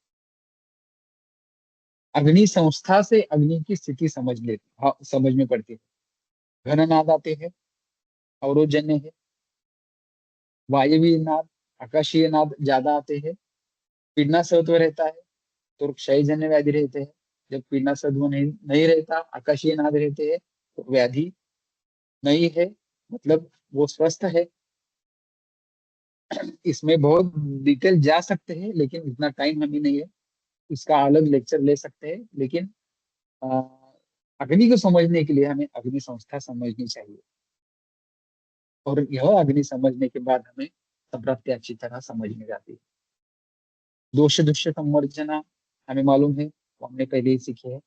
और वह इसका विघटन होना, दोषों का विघटन होना, वो अलग अलग होना, उनका अस्थि पचन होना, उनके गुण समतोल रखना, यही चिकित्सा हमें करनी चाहिए। और यही औषधि निश्चित हमें करनी चाहिए।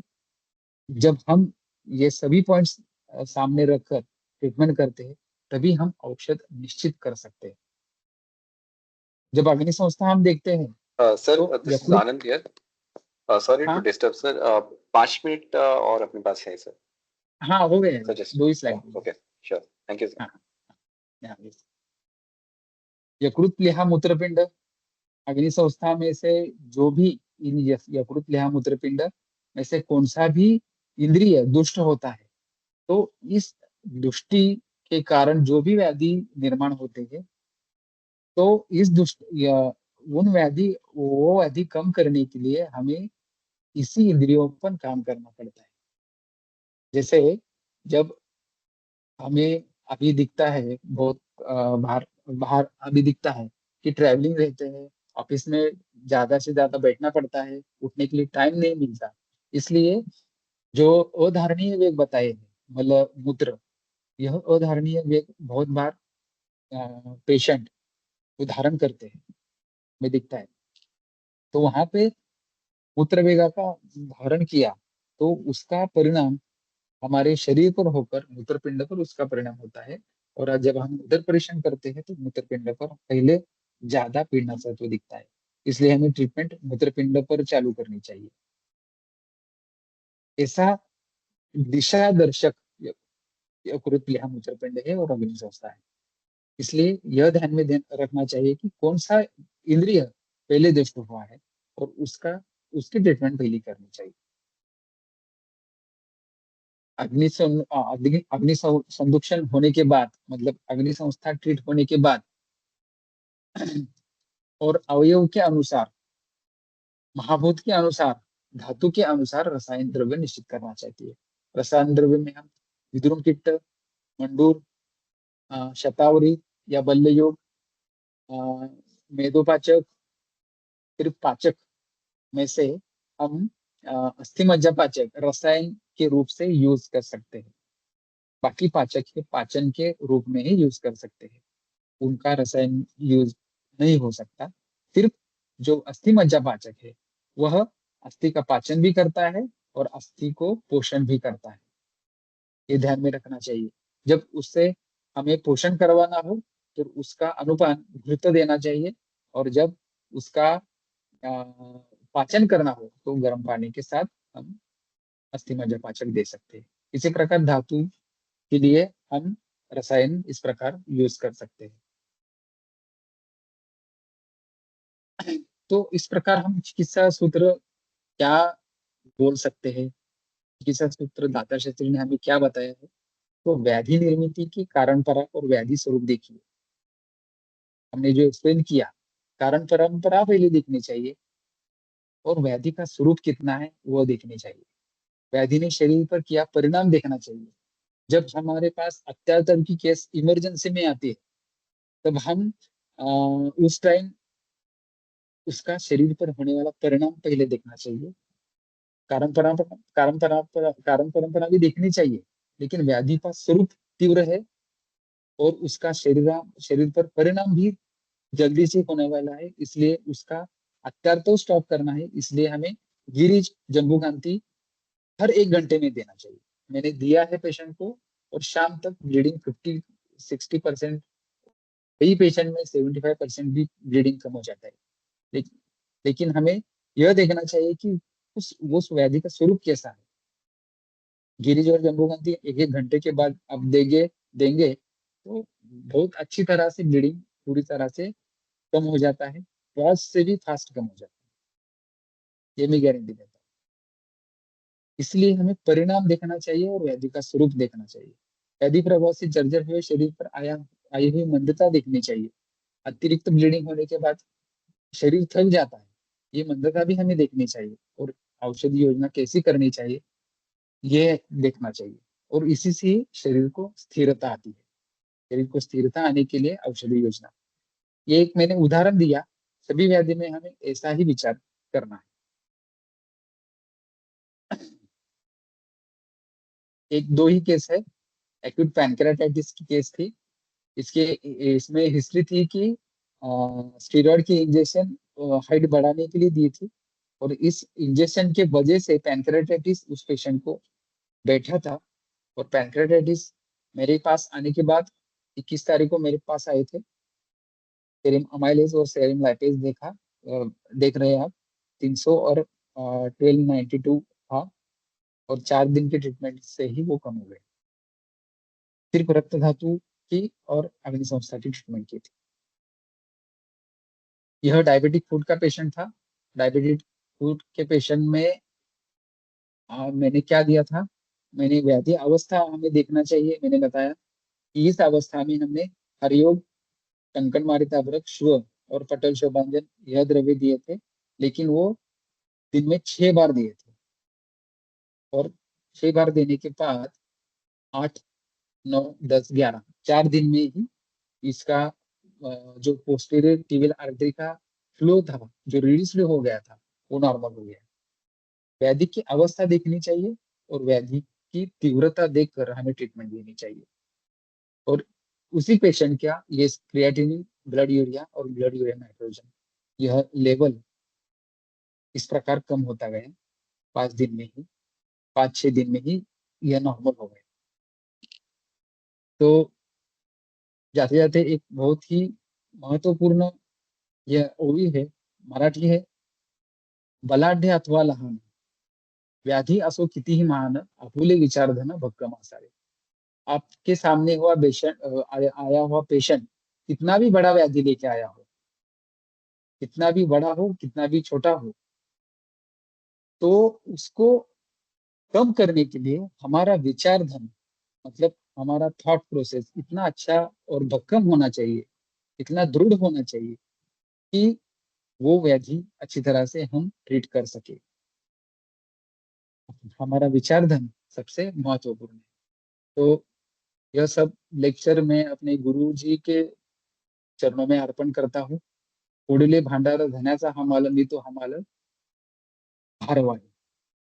हमारे गुरु जी, उनका ही सब है, सभी थॉट्स, सभी जो भी मैंने इसमें बताया, एक भी अक्षर जो अच्छा हो, आपको बराबर लगा, वो सब उनका है। जब भी जो भी अक्षर, जो भी शब्द आपको अच्छे नहीं लगे, जो चूक लगते हैं, वो सब मेरे हैं। ऐसा बोलकर मैं अपना लेक्चर यहाँ पे समाप्त करता हूँ। सबसे पहले आप सभी को जो अरेंज करने वाले हैं, वो सभी, उन सभी व्यक्तियों को मैं धन्यवाद देता हूँ। नानावटी सर को और मकवाना सर को मैं धन्यवाद देता हूँ कि यह लेक्चर मेरे लिए अरेंज किया, और आपने अच्छी तरह से यह लेक्चर सुना आपने, इसलिए सबको धन्यवाद देता हूँ। धन्यवाद doctor Ravindra Kumar sir. Thank you so much sir for that थोड़ा लेट इंसाइटफुल हुआ, एंड नो सर कोई थोड़ा प्रॉब्लम सर। लेट हुआ है, इसलिए sorry. Sir, thank you so much for the insightful and enriching presentation. Sir, your expertise and knowledge have helped all of us with a deeper understanding on how Aushadhi Nishchit in Panchabhautik Chikitsa can be helpful to all the doctors present here. So before we conclude the session, I would like to open the session for any questions. Please feel free to raise your hand or type your question in the chat box, and Dr. Ravindra Kumar will address them.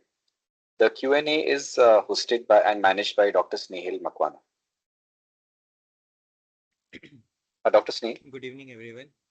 Yes, my voice is clear, Anand? Yes, Dr. Snehal.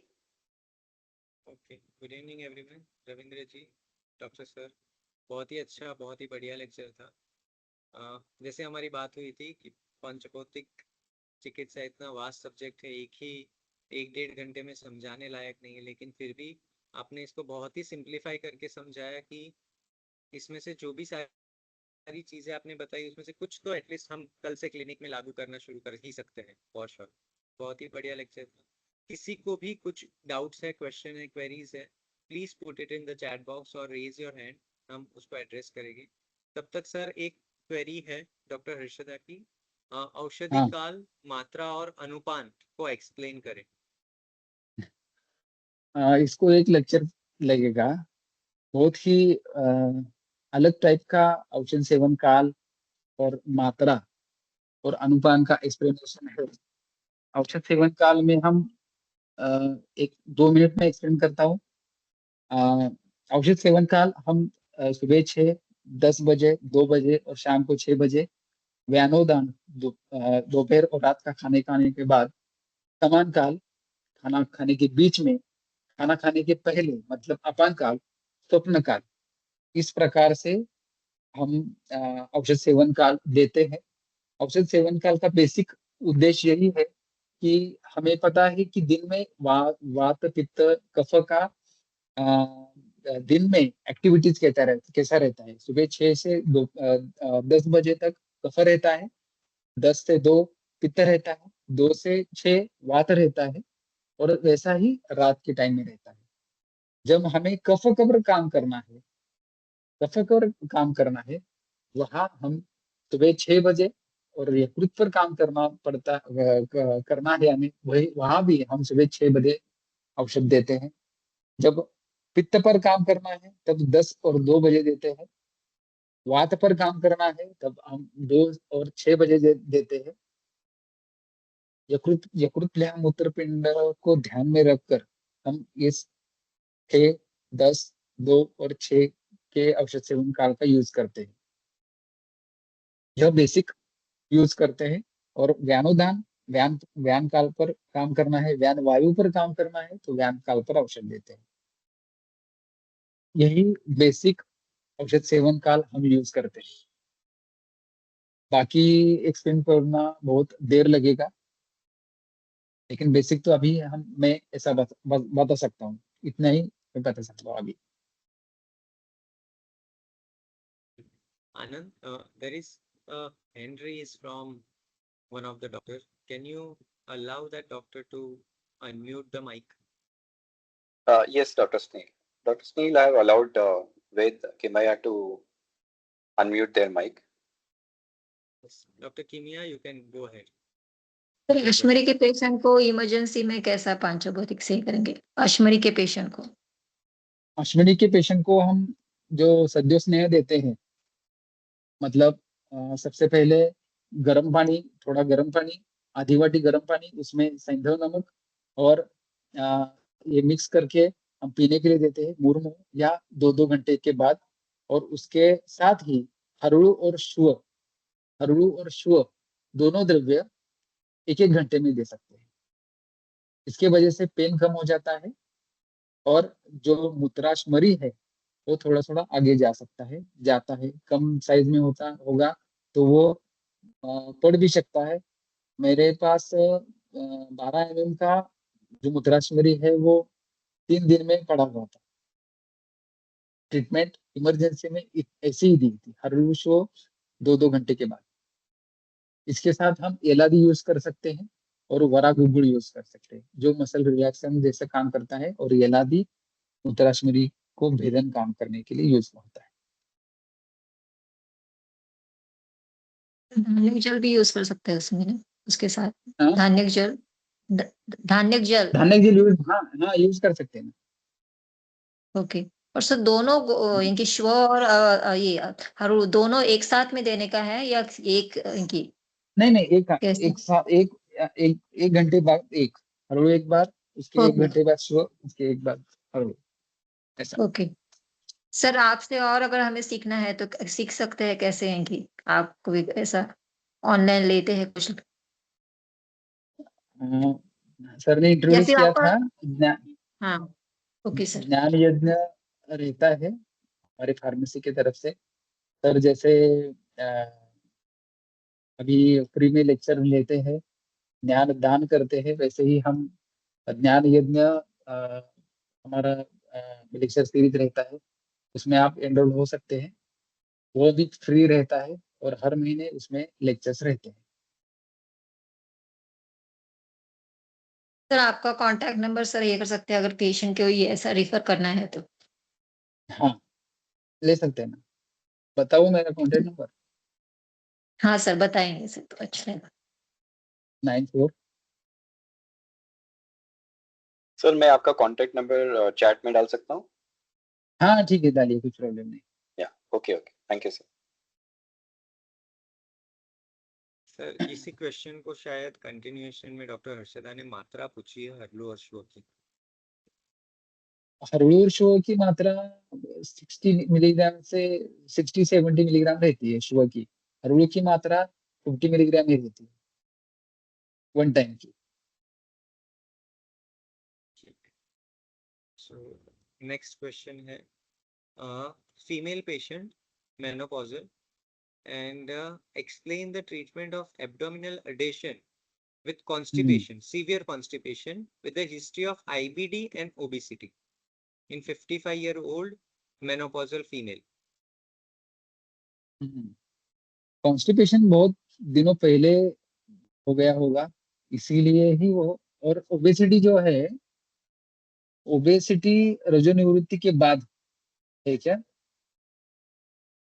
History of IBD obesity female 50 years रजोनिवृत्ति।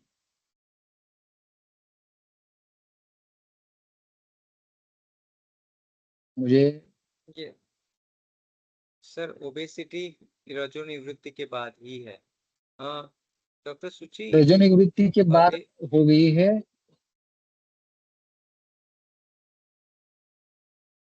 Yes, ऐसे लिखा है doctor ने। Doctor Suchi, if you can unmute yourself and ask the question directly to sir. Anand, can you please allow Suchi ma'am to unmute the mic? Yes, I've allowed Suchi ma'am. Yes, good evening, sir. Sir, Good मेरा evening. प्रणाम. Thank you for a wonderful session, sir. So, ये female है 55 की.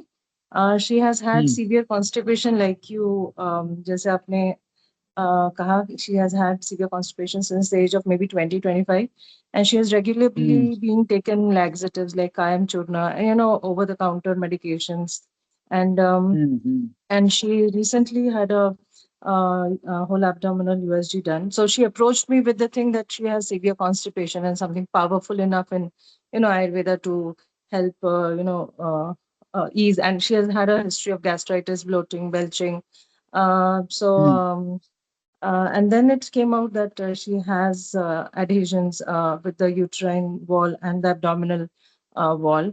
So anything that you could help me with this, sir, that was my question, sir.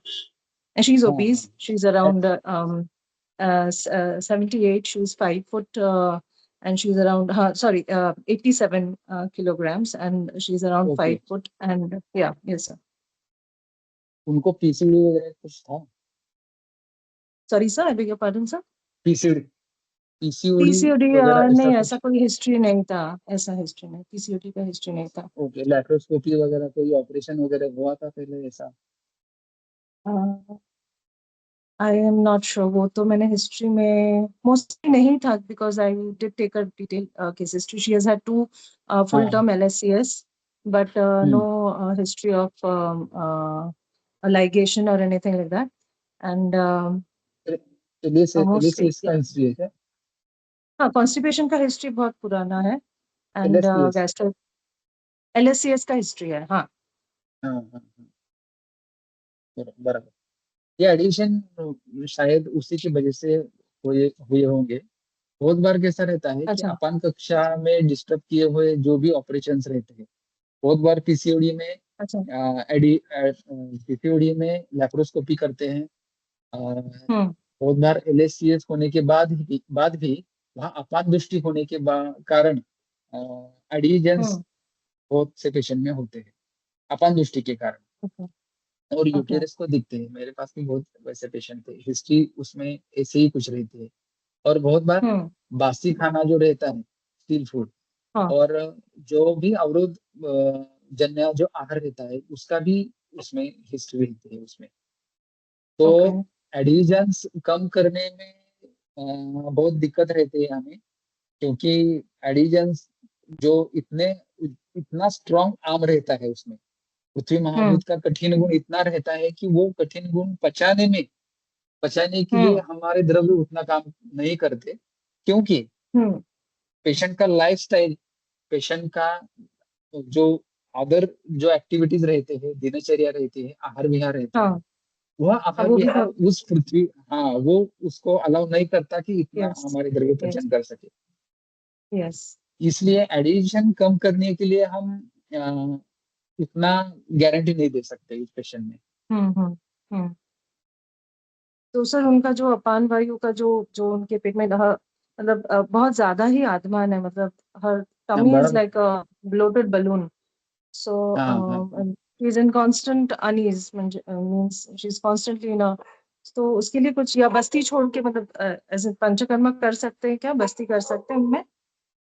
मेरे को लगता है कि यहाँ पे हमें एरंड तेल यूज ज्यादा कर सकते हैं आप। ओके. एरंड तेल से जो वात है, जो हर दिन बढ़ने वाला है, वह अच्छा. रोज का रोज कम होते रहता है।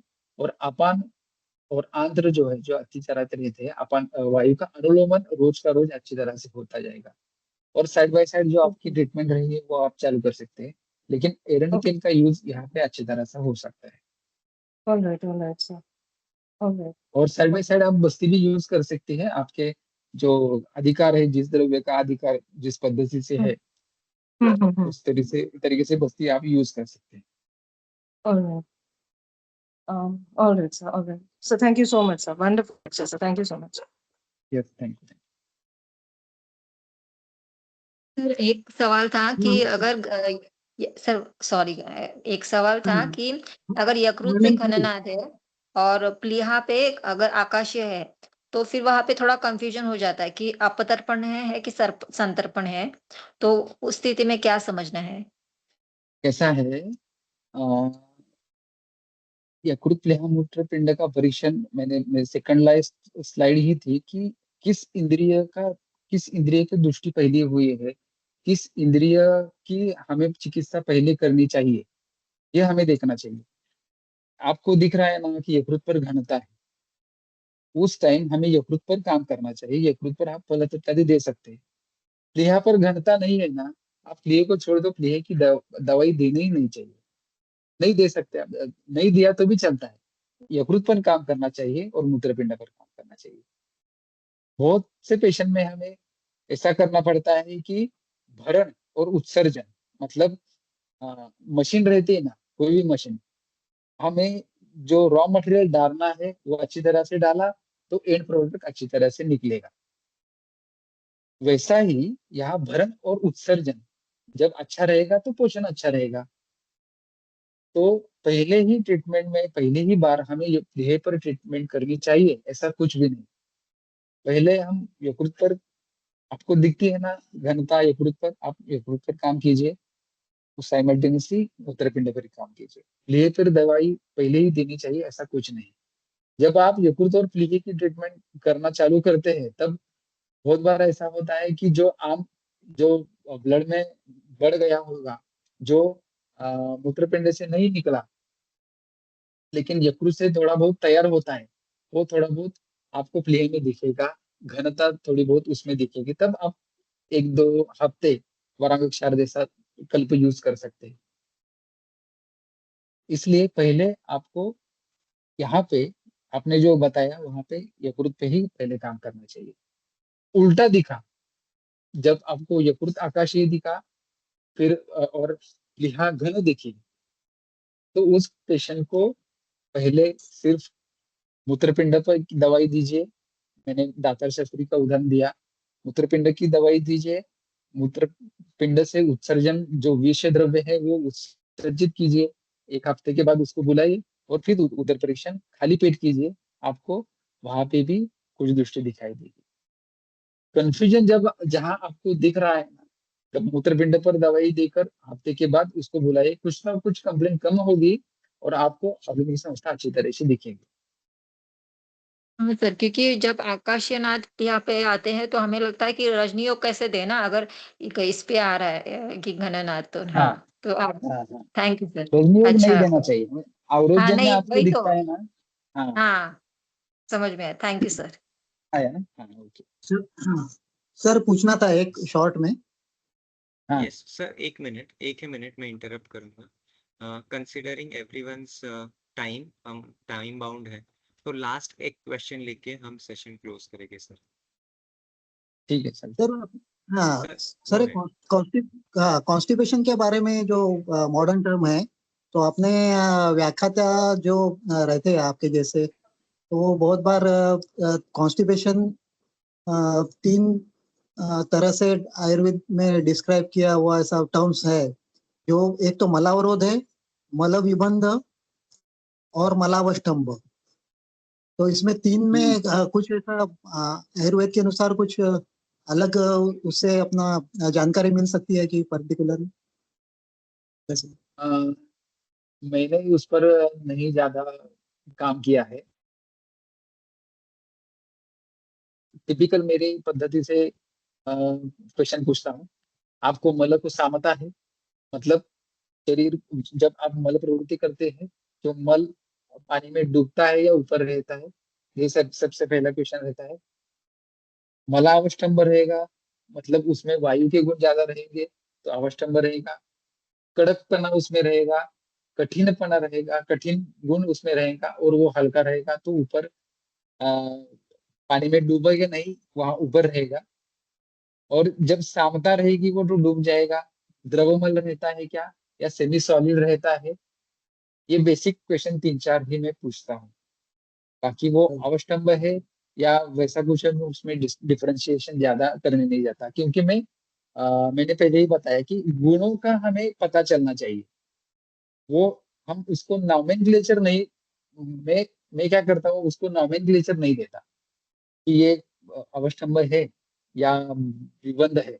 मुझे क्या पता चला, मल डूबता है ना, ठीक है, इसमें पृथ्वी महाभूत ज्यादा है, गुरु गुण ज्यादा है, स्निग्ध गुण ज्यादा है।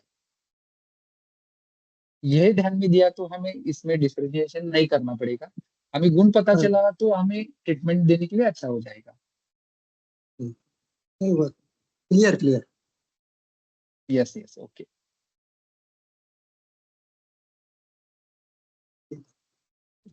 सर और भी कोई किसी के क्वेश्चन होंगे तो हम उसको कलेक्ट करके आपके तरफ ले आएंगे, और आप जो भी आंसर देंगे वो अप्रोप्रिएट आंसर हम वो अटेंडी पर्सन को, डॉक्टर्स को हम पहुंचा देंगे, क्योंकि already it's a group discussion, सबका टाइम हमें कंसीडर करना होता है।